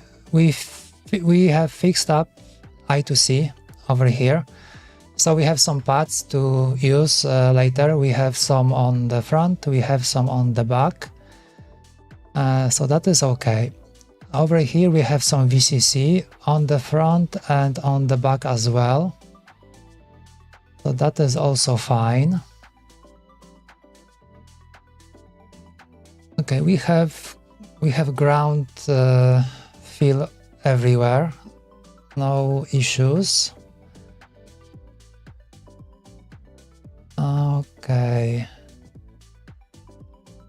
So I think the last thing that we need to take care of is to add some labels. Just a tiny little bit, so later on when we'll be soldering, so that at least we know what is what.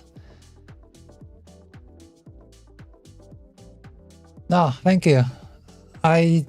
I think if someone had more knowledge about KiCAD and looked at it, I don't think it would say it looks good.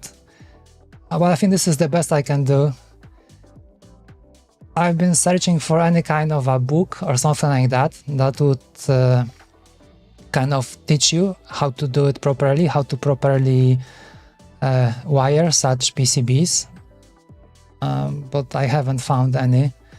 Okay, this one, everything that I do is like when I look at something like over here and I see, okay, we don't really need to have it like that, so let's just move it, like, you know, so it's not really taking too much space, and yeah, it's fixed. Yeah, but I like it as well. It looks kind of cool, especially like when you go back the previous streams, it didn't really look this nice in the beginning. So yeah, it's a huge progress compared to when we were starting. Yeah, but thanks. Anyway, thanks. Okay, so what else? I guess we just need to drop some labels and that will be it. I'm gonna remove the zones for now. And okay, let's go back here. I like this feature in KiCAD that you can dim the side that is not visible. So for example, right now I am on the front side, so I can dim the back side. So everything that is blue is kind of dimmed down. It's very cool. And I think if I press H, that's gonna go like around those features. Okay, we do have some labels already. We can take a look on the 3D view. And now we have a proper cutout over here. So this is our left side. So that is should be correct. I hope our labels around the potentiometer, they're gonna work. So technically this is the left side for the potentiometer, and this will be the right side, a bit different connection, but that's fine. Okay, I was saying I wanted one more ground over here, so I think we have to drop it there, and then we will need to drop some labels. Where is the I2C? So I think on the left side is I2C. Okay, let's take a look. Yeah, so all the left things are I2C. And this one is ground. Okay, one more ground over here. Okay, on the back side. Okay, we have quite a lot on the back side. Okay, I'm gonna do it like this. Okay, I think this one is not aligned. Okay, what is the... Okay, 1595. Okay, so this one is...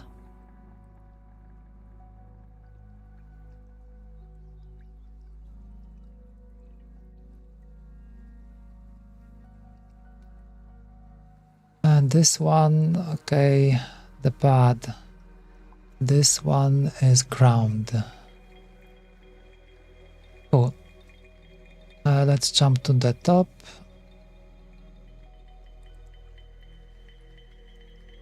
Okay.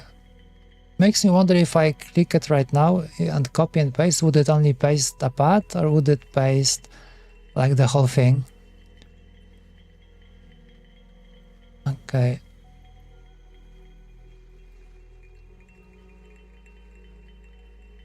Let's just change to the ground like so.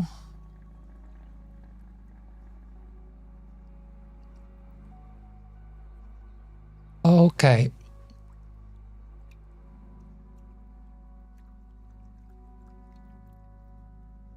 Okay, nice.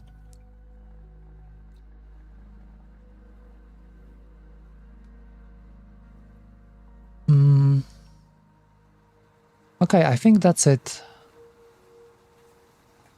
So let's jump into the text. So over here, this is our left side. So the text should be on the bottom.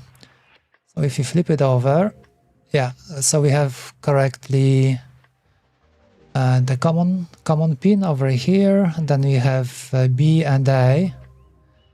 So we need to do the same thing on the front. But on the front, it's not really part of the footprint. So we have to add a custom text. Okay, so let's make it C.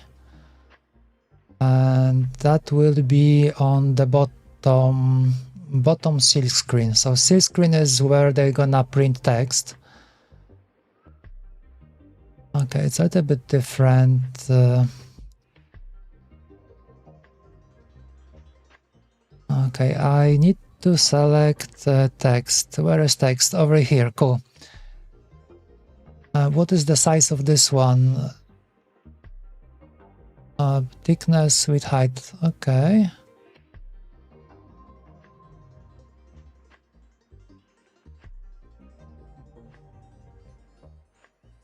I think we need to check if this isn't too small. Okay, let's go back over here. JLC, PCB.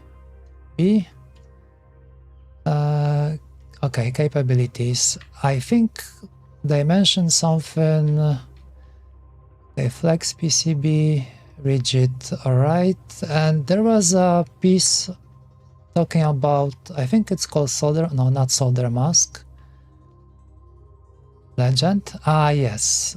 Okay, so minimum is 0.115. So that point, okay, so that would be too small. So 0.15. So I think we have to change text to 0.2. Okay, minimum text height is 1 millimeter. Alright, so we have to fix that as well. And path to C screen 0.15. Okay, so once again we have to change the footprint. Oh, so many changes already. Okay, let's edit. No, but that is actually good. Yeah, so when I designed it, I wasn't really looking like what are the capabilities, and I just dropped it like that, and looks like it's too small. So let's make it 0.5, 0.5, thickness 0.2, and that should do it. Okay, let's do track. Okay. Not track, text. We want to do text. So this one and this one. Can I edit together? Okay, no, I can't do that.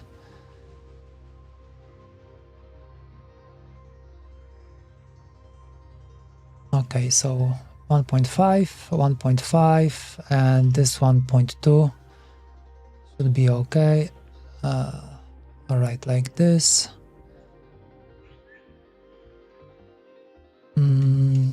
Okay, 1.5 and 0.2. Alright.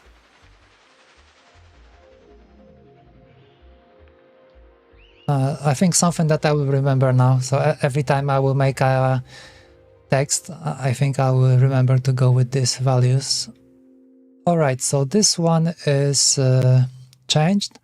So I think we can update the footprint over here.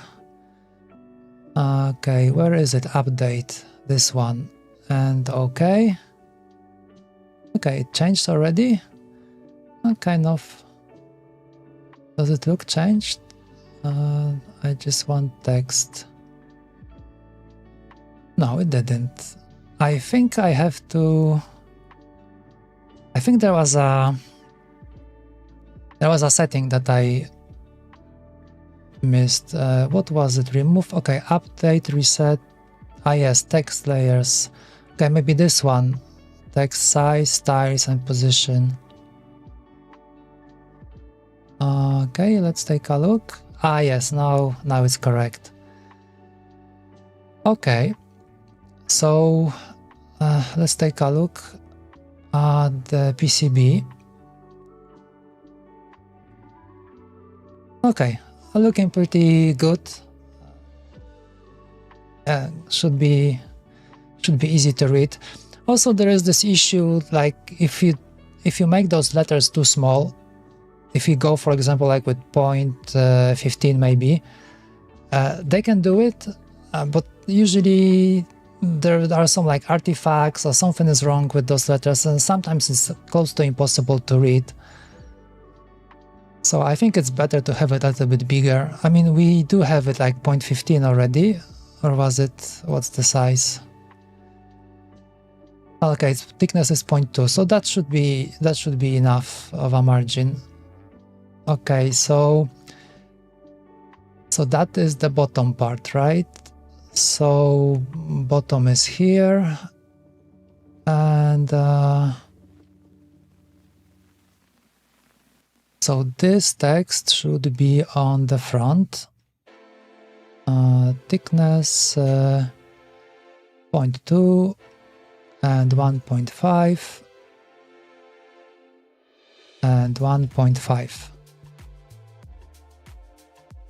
Okay, this should be front silk screen like this.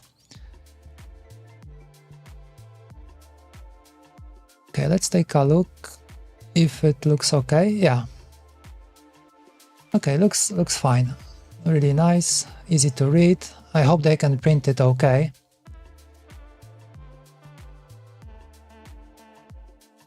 Okay, so I'm gonna copy these two. Let's just drop them over here. Let's change this to front silk screen. Okay, I think we have to mirror. Yeah, I don't know if it makes sense for A.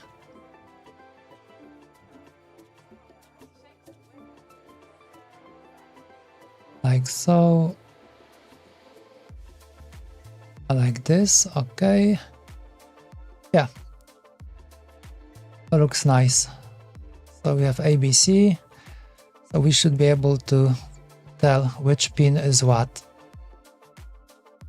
Okay, let's go back to the PCB. Okay, let's dim.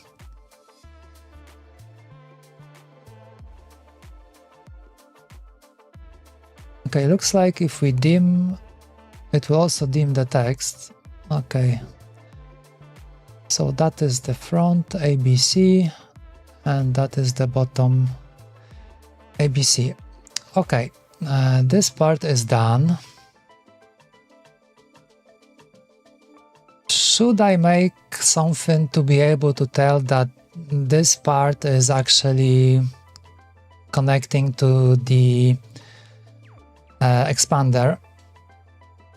I don't think it matters from like an electrical perspective, because we're gonna be connecting just two wires. Doesn't matter how, because that will be just a switch.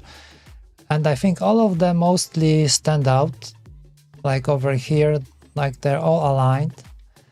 I think, okay. Alright, the only issue is over here, because we have for the left side, we're gonna have a volume. This is the volume encoder on the left side. So the volume needs some more connections. So for example, if we look at it like this, so the volume will be here. So we have some wires coming, and there are two wires from the encoder. Ground will be common, so that is okay, but we have one more wire. That is the switch. We also have a switch on this encoder, and the switch is used to mute the sound. So we have all of these over here. So I think we need to, we have to mark it. We have to mark it what is what. And I already forgot which one was switch, which one was responsible for the volume. But I think we have a diagram somewhere. Okay, from the device.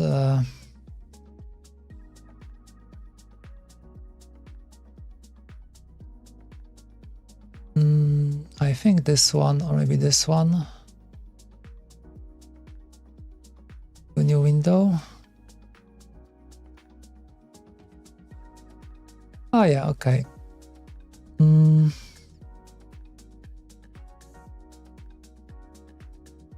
Alright, so that is our left side. So B0 is switch. Okay, so the left side is over here. So I think we have to drop the switch text on both sides, even though on the right side, like if you take a look over here, there are no switches over here on the right side, because we have on the right side we have something to control the cursor. but we still have those keys wired up, just in case you want to connect something else, maybe, I know, additional switch, maybe something else. So definitely we gonna need, okay, so we definitely need to drop some text. So on the left side, which is the front, we have those wired. Okay, that will be the volume. Okay, so let's do it. Okay, thickness 0.3, let's do 0.4. Front silk screen. Let's make an S, like so.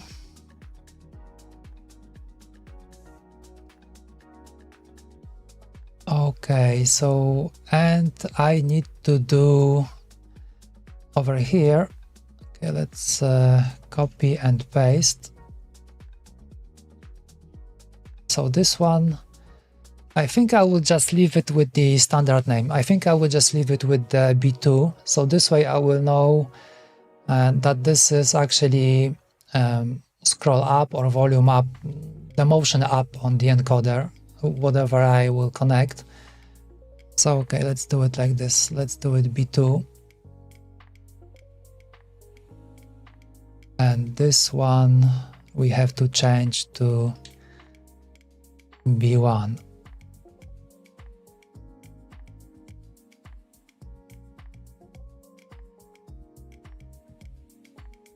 How does it look like on the PCB? All right, so yeah, not bad. So we have a switch. We have ground everywhere. Maybe I should add one more ground in the center. So this way it will be, both sides will be done the same way.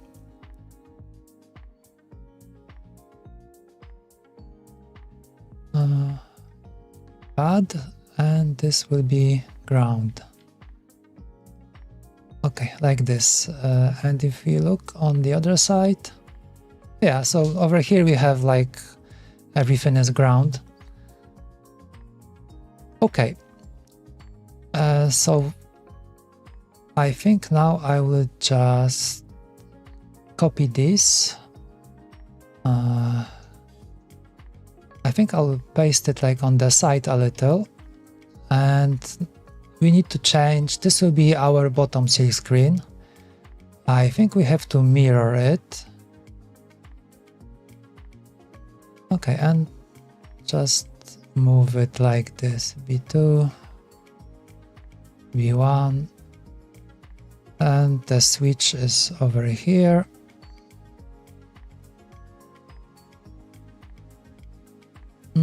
Okay, let's do an update. Okay, so this is the front, and on the back it looks like this.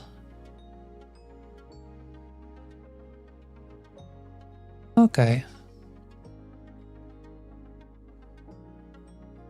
Is there anything else that we need to mark? We already have from the footprint, from what I can tell, you can see this. It will tell us how to connect or how to solder the I2C expander. So that is okay. We don't have to do anything about it.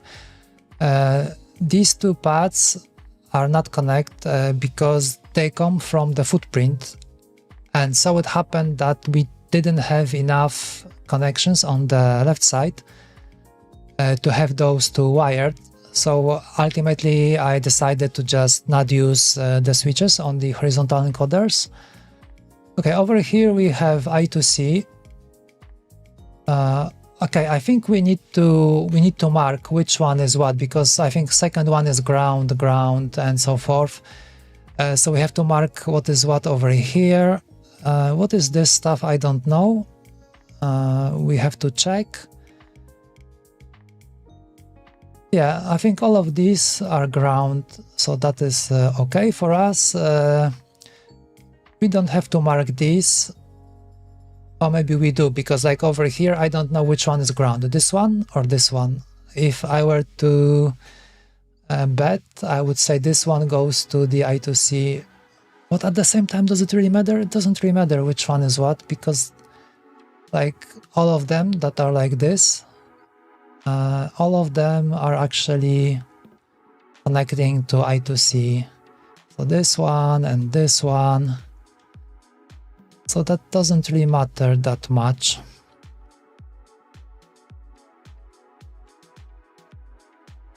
All right, so this is okay. Yes, our infrared. Well, I kind of remember that the diode goes on the bottom and the sensor goes on the top. But maybe we should just drop a text just to be sure. Okay. So that is the bottom C screen. So let's change this. So this will be A for anode. And one more over here. And this one will be C because it's the collector.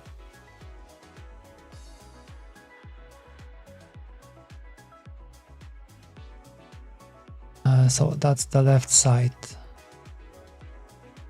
Okay. So let's just copy this and this to the other side. Okay, like this. So that will be front. Oh no, sorry, back, because the front is the left side. Okay, the back. Do we have to mirror? Oh, let's mirror.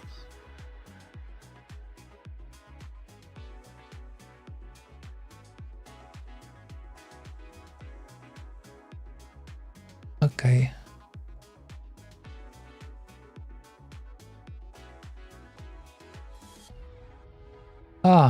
Okay. I was wondering, like, how come?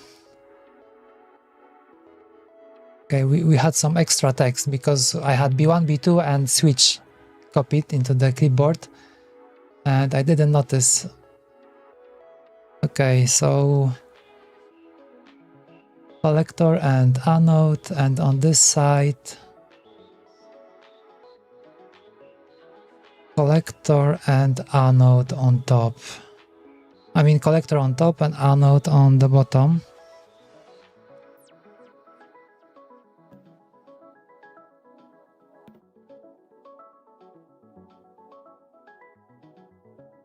Okay, over here.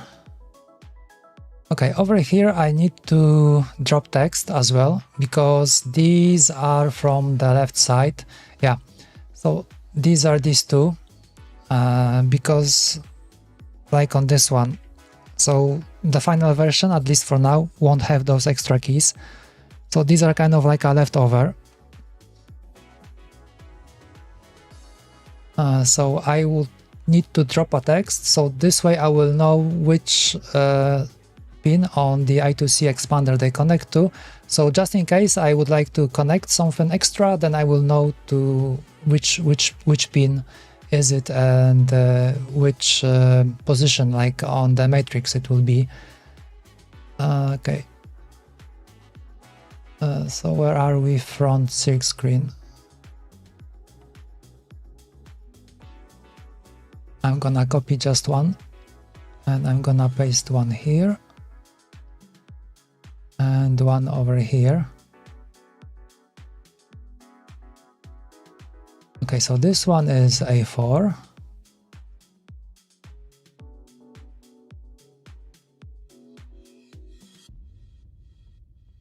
Okay, and this one is A5.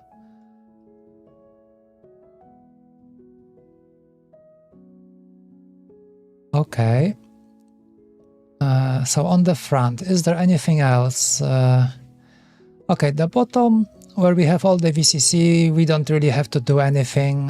Doesn't really require any kind of explanation because we know all of these on the bottom. This is just VCC, no ground.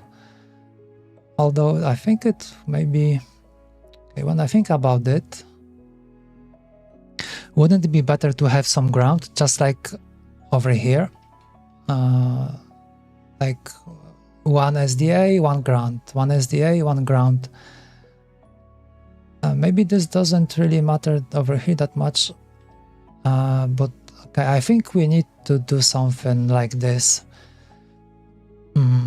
Let's think about it, because like if we connect anything, then we will have no ground path. Like if, let's say, we want to add maybe diode, RGB diode or something like LED stuff, we won't have any kind of a ground to connect to.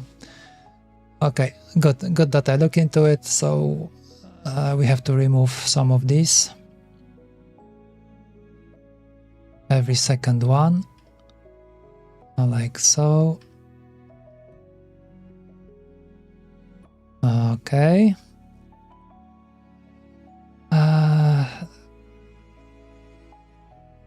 Okay, so the track needs to go as well.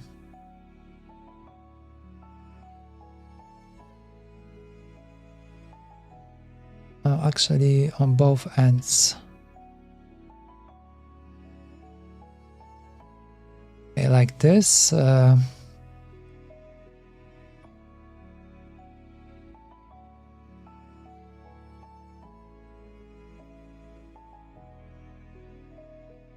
Let's paste some of these, and we're gonna turn them into ground paths. Okay, the path. So I want this one, this one, this one, and this one, and let's make ground. Okay, that was easy, but now we have to connect this somehow, and this might not be that easy. Because we don't really have that much space. Maybe I can move this track a little bit to the bottom. Okay, let's try to move this a little, like so. Okay, let's see how it's gonna look like with DRC. Okay, no, okay, something is not connecting. Okay, these, that's fine. We don't have to worry about them. So far, let's focus on the top.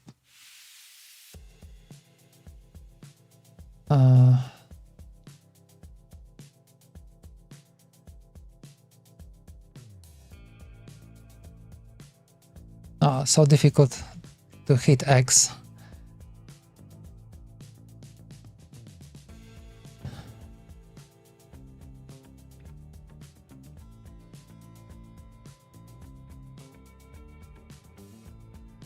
I think I need to change this. I need to change this track to... okay, let's make it 0.1, because it doesn't really have to be this thick, and now it's gonna be difficult to wire. Like, for example, let's take a look. Okay, we can go this.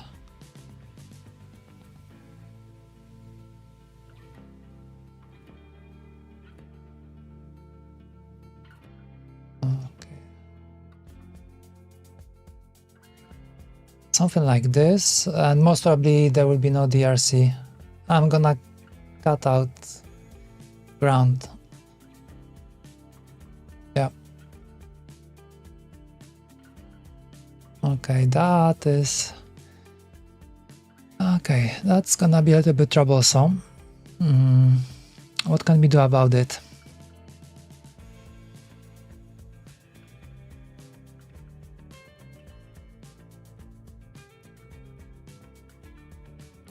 Let's remove it.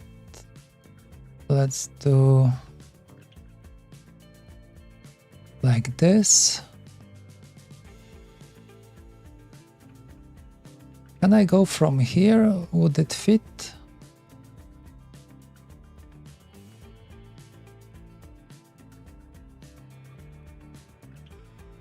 Okay, we don't have to go all the way.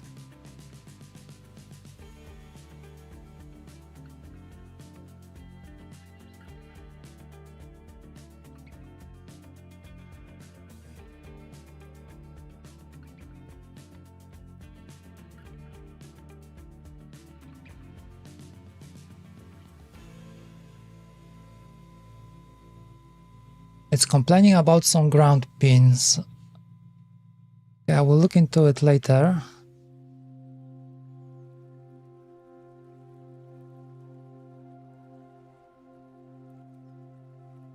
Okay, I think I'll do it like this. I'm gonna remove this track. I'm gonna wire from here.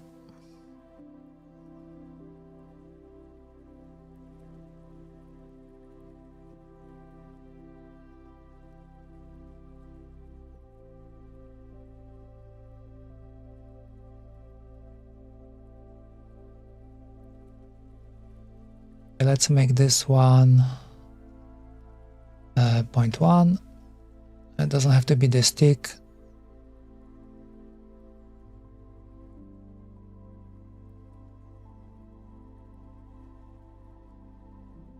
Okay, hopefully this will leave some space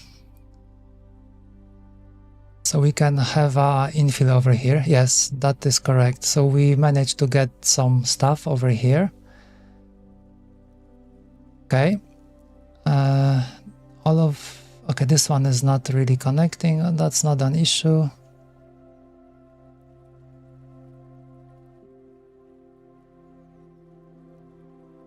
Okay, now it's fine.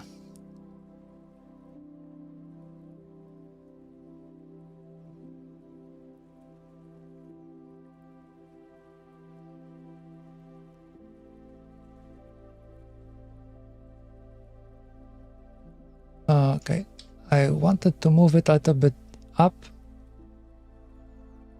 Oh, like this. It seems like it's getting on the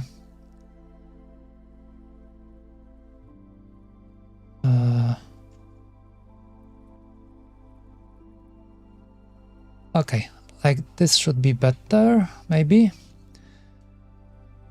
Let's take a look what is happening on the bottom. Okay, let's dim the top. Alright. Oh, that is funny. Why is this track so tiny? Okay, 0.1, 0.2, this one is 0.4. Okay, so this one 0.2, and this one 0.2 as well. Not sure how did this happen that this one was so tiny. That doesn't matter.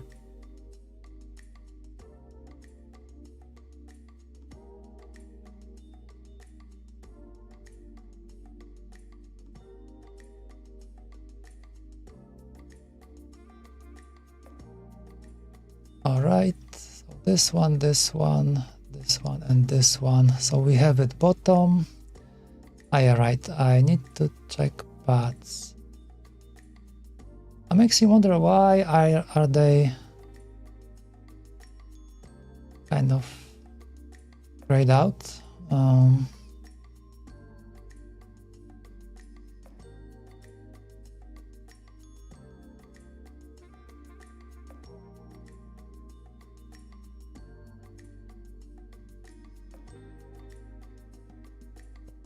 Okay, let's change this to the ground.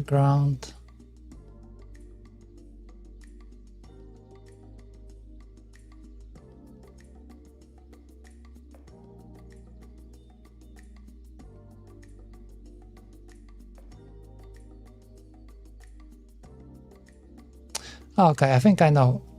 Yeah, because we haven't done the DRC check.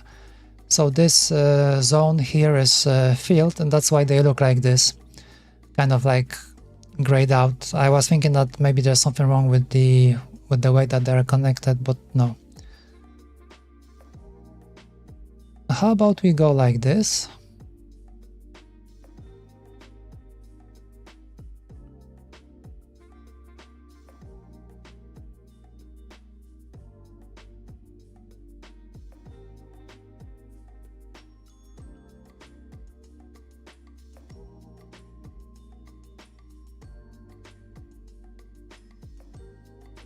Okay, let's do DRC.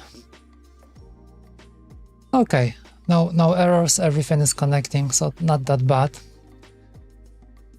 Yeah, definitely this side was a little bit easier to wire. Okay, so over here, I think we should mark the ground somehow. I think what we can do, we can just make a circle on the... Okay, we are on the bottom silk screen. Let's do it normal. Okay, let's do a circle like this.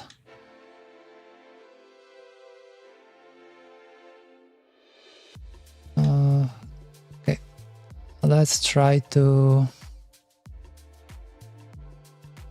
was it Shift I? Yeah. Okay, so center, let's make it 0, 0. Okay, let's take a look how it's gonna look like on the PCB.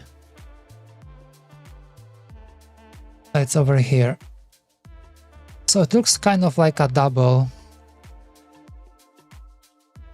Maybe we can change the thickness.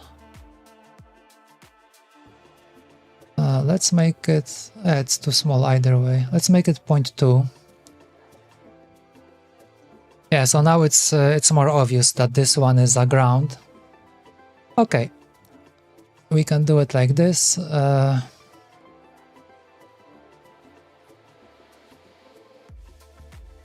It won't fit like that.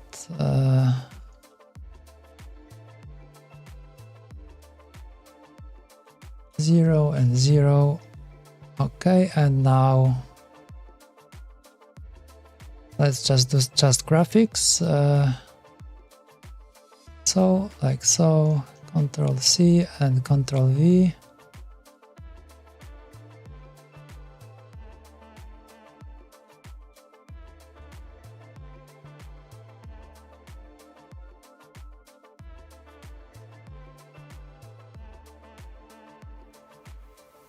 Okay, so now it looks alright. I think that's quite obvious which one is ground. Okay. Go back.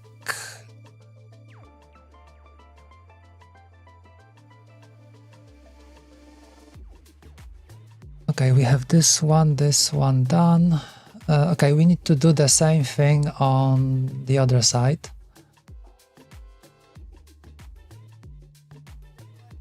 Okay, I think we can just copy and paste. If I do it like this. Okay, let's paste it. Oh, too much. I think I grabbed some of my... Okay, I just want this. We can change that to the front. Okay, let's move to the front now. Shift I. Do this. Okay, perfect. Quick look.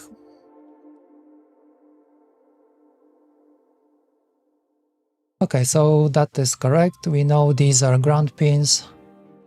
It's a little bit uneven because we have three. Yeah, one is missing actually. We need to have like more ground pins, but okay, never mind. If there is an issue, we can always connect two wires to one pin.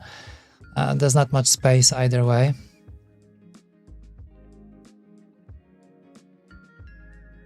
Okay, so we have voltage done.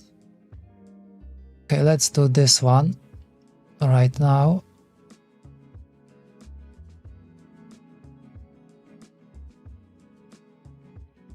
Gonna hide the zones. They're kind of getting in the way. Okay, Shift I.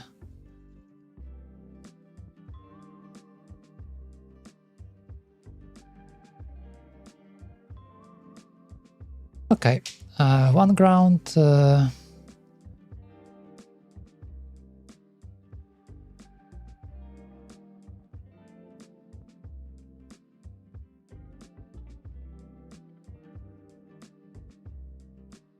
Okay, so now I can copy these two. Should go faster. Shift I.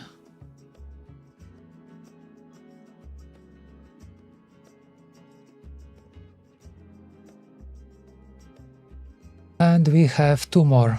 Okay, so I think I'm gonna copy 4.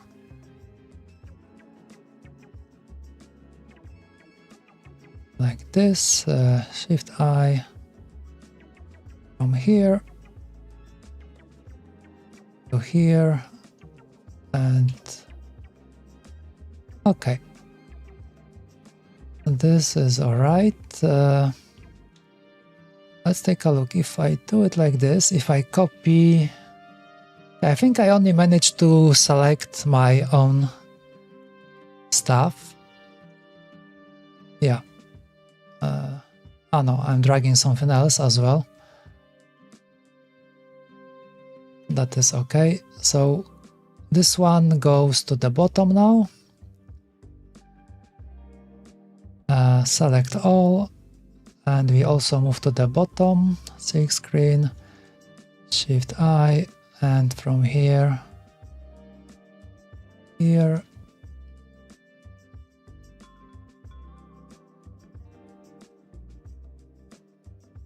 Okay. Let's take a look. So this is our VCC over here, and over here we have SDA and SCL. I think I'll have to drop which line is what, because we don't really know, but we have all the ground pins marked already, so that is okay. And the other side, yeah, other side is good as well. Okay. So while we are on the bottom, maybe let's just copy text from here. If I copy, then I don't have to change the properties.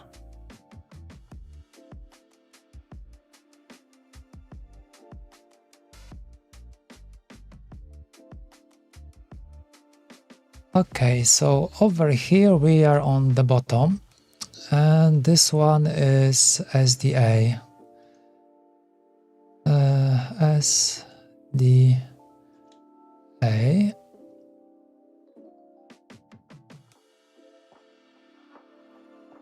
And this one is SC.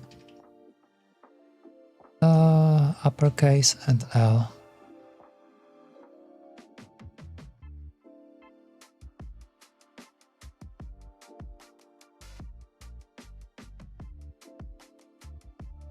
Okay, so that is valid for the bottom, and now I'm gonna copy this stuff.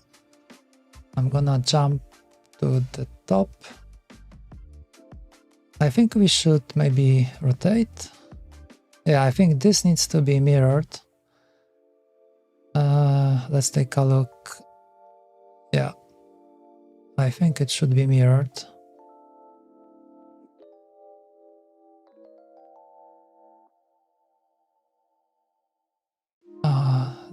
The bottom. Okay, so top is the clock, SCL, and the bottom is data. So now the front,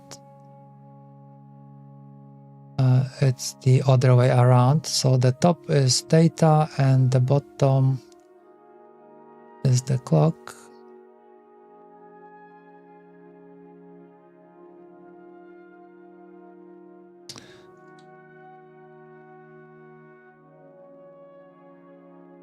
This is front. Okay, I think I forgot to change. This is bottom silk screen. And this one as well. Oh, hi there, Olivia. How is your new place? Unpacked everything already?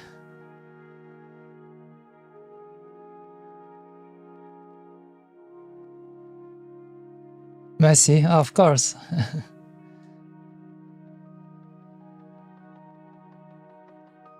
Not yet. I'm gonna take some time.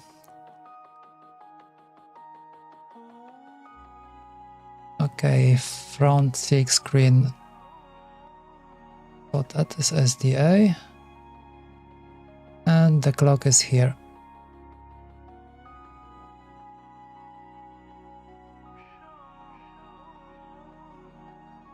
Wanna see what we have done on the stream? This thing. What do you say? Cool, not cool?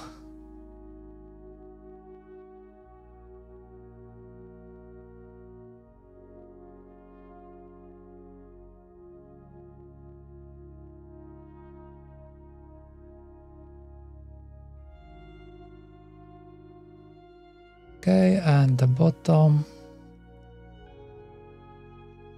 Cool. Thanks.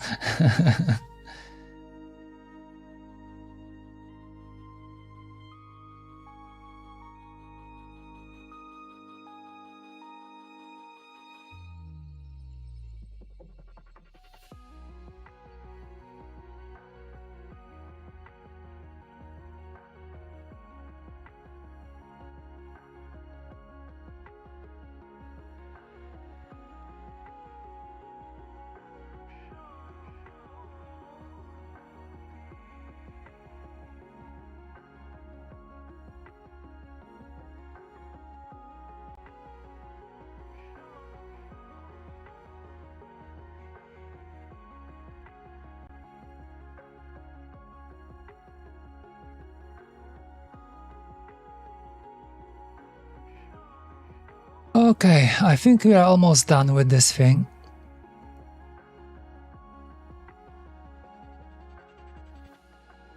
Is there anything else that we need to mark?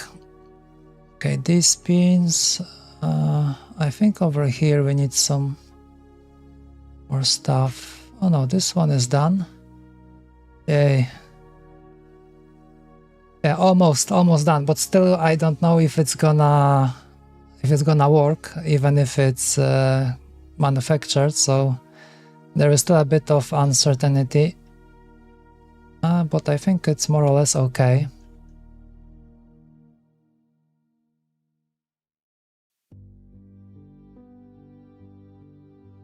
Okay, with the zones, looks like this.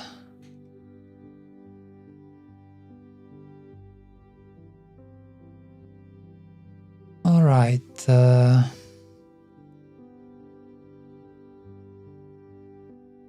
That is right side, voltage, ground over here, SDA, SCL, and the ground pins over here, B1, B2, and switch. This is ground everywhere. This doesn't matter, although, yeah, right. We have some more stuff. Okay, B7, B6 is over here. So that is this is the right side. Is that so? Yeah.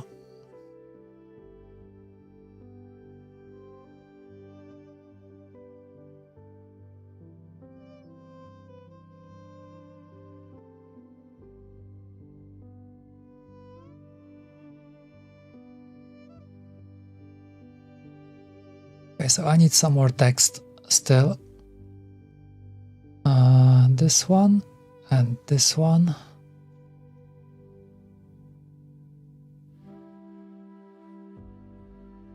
Okay, let's change this to the bottom. I think we have to mirror. Let's drop it here. And this one is B7. And this one is B6. Update. Okay, looks nice.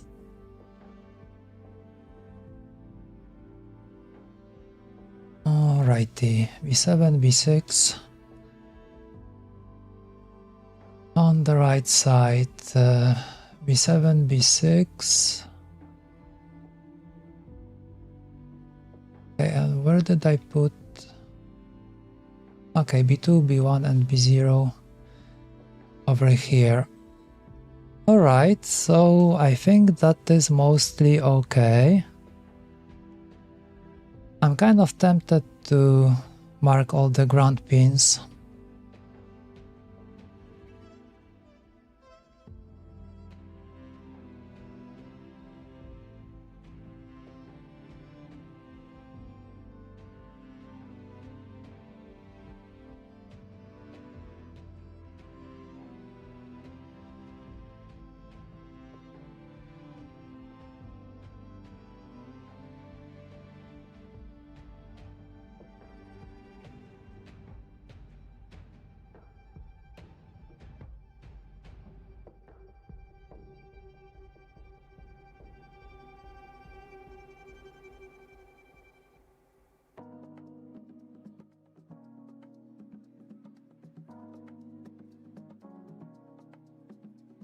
Okay, so that is the bottom over here. Okay, let's do one here as well.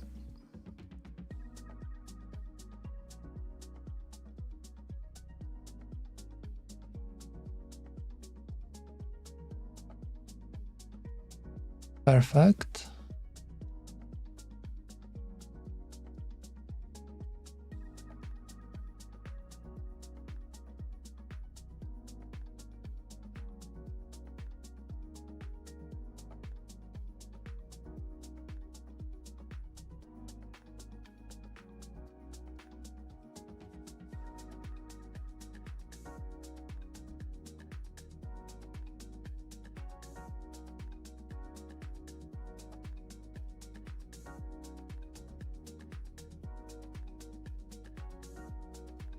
A bit tedious work, not that much exciting, but I think it makes sense to mark all of the ground pins, so they're gonna kind of like visually stick out from the rest.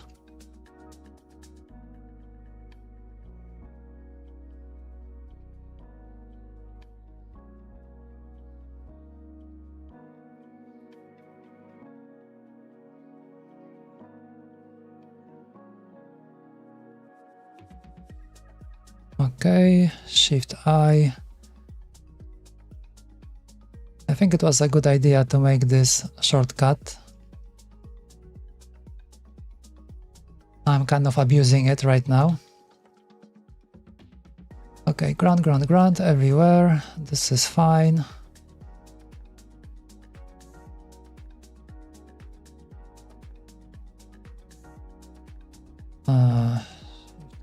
Okay, this one I can do maybe a little bit faster.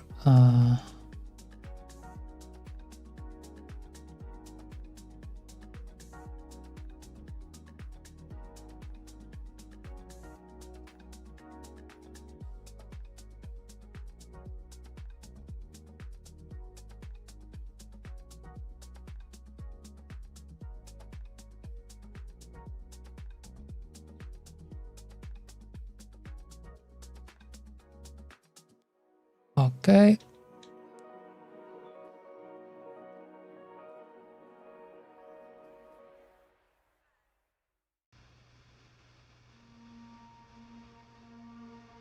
Okay, not bad. Not bad. What else? What else do we have over here? Okay, ground, ground, ground. These are... Okay, beyond... Okay, this one will go... Okay, these are already signed, so that is fine. I will know what is what.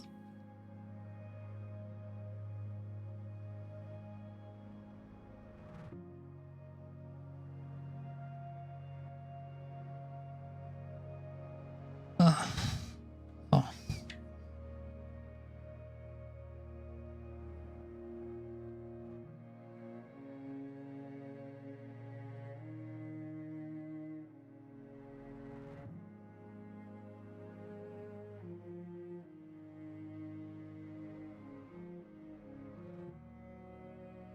Okay, almost done.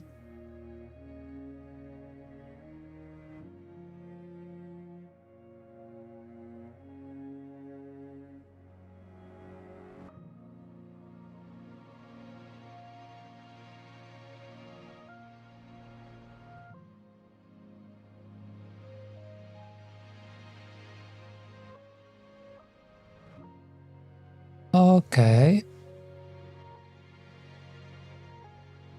So I think now if I would like to have the same stuff on the other side, I think I can... let's take a look.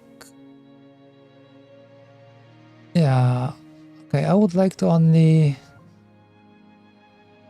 do something like this. Let's mark this. Okay, it's... Okay, let's remove user drawings. So now it should be easy. Okay, I will mark this. And okay, if I hold shift. Okay. Oh boy.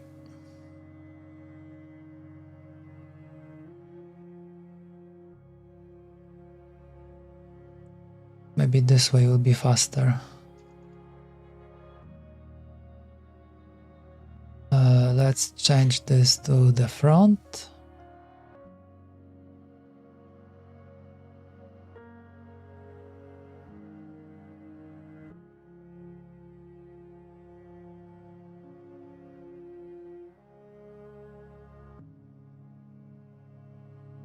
Okay. Not so bad.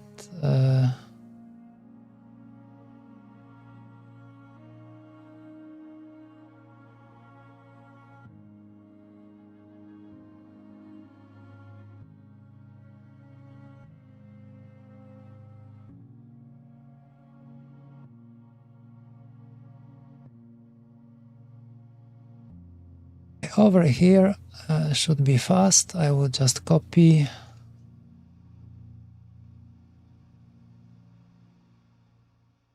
Now change to the front silk screen. Jump here. Shift I from here to here. And 0. And that is fine.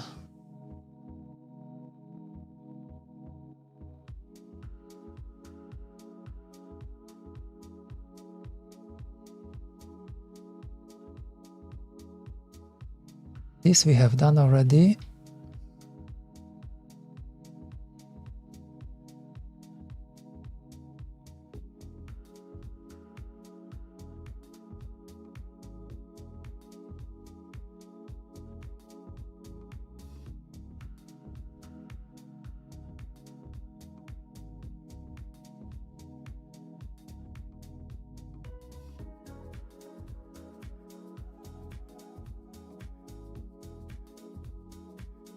Okay, this is done.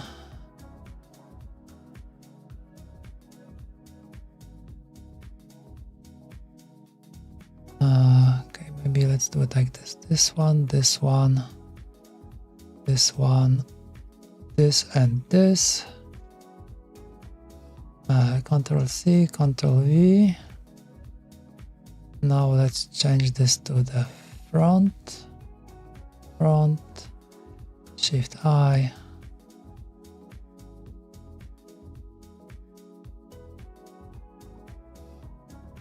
Okay, I think it's done. Let's update the PCB. Let's do a maybe DRC check. No errors, at least in KiCAD. How does it look like? So on the right side we have all the ground pins marked everywhere. Ground over here.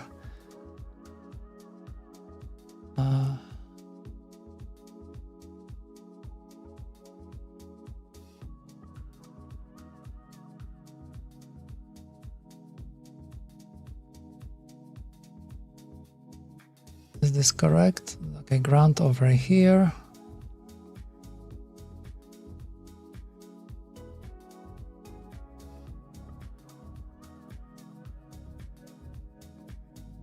Okay, I think it was a good idea to mark them. Here as well, ground everywhere is on.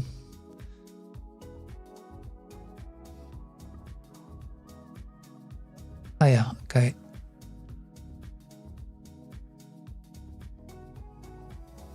Okay, I think it's all done.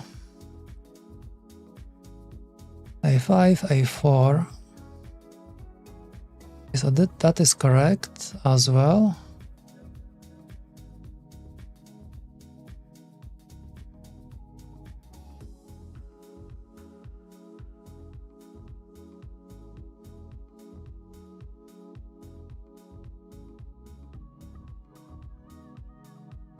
Okay, I think that's it. I think we are finally done with this PCB. I only hope it's gonna work and it's gonna pass the check at the factory. It won't require any changes because we are on such a tight margins everywhere. Like if I move this track up, because if it's too close to the edge, then it's gonna completely cut out the ground. It's gonna be messy. Yeah, so hopefully there won't be that much work needed on it. Well, looks okay to me, at least. Difficult to tell anything else than that. There are no errors, everything seems to be connecting okay. There are no issues anywhere. Okay, so I guess I think I can honestly say now that yes, I will do something off stream. So I will try to upload this to JLC PCB and see what they say. If there's something wrong, then I will be fixing it off stream, and hopefully they will start production over the weekend. And that's it. I can't believe it. We are done with this thing. Very cool. Kind of now can't wait to finally have it in my hands and start soldering. But I'm afraid it's gonna take maybe a week or something like that. But fear not, we still have some stuff to do on Monday.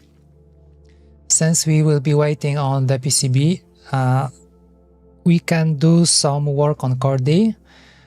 We can take a look at those jacks, maybe we can move them somewhere else.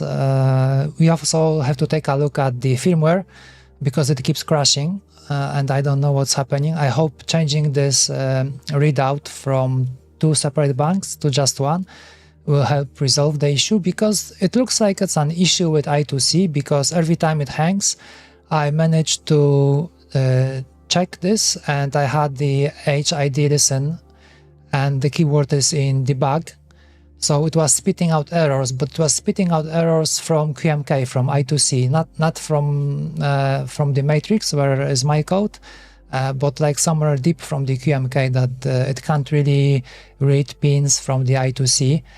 So yeah, something is off. I hope this will fix it. If not, then I don't know, maybe it's some kind of a bug in QMK, kind of difficult to replicate. But yeah, so we still have some work to do, and aside of Chordie, there is at least one more keyboard that I will be building, so definitely there will be something happening on Monday, so please drop by if you have time. For now, thank you very much for watching, for commenting, for joining, for liking, for everything. I will see you all on Monday. Have a great weekend, have plenty of rest, play Silksong if you like it. I don't, but you never know. I was surprised that actually yesterday when it was available, looks like Steam, Switch, eShop I think it's called, everything went down. So yeah, looks like the game has a huge following. I will check it out for sure. I will see, maybe I will like it. If I have, okay, if the PCB works, it will go into production, then I will have some spare time over the weekend, so maybe I will try it. Maybe I will convince myself to play this game. Either way, thank you very much one more time. Come back on Monday, and for now, thank you for watching. Have plenty of rest. Bye bye, and see you.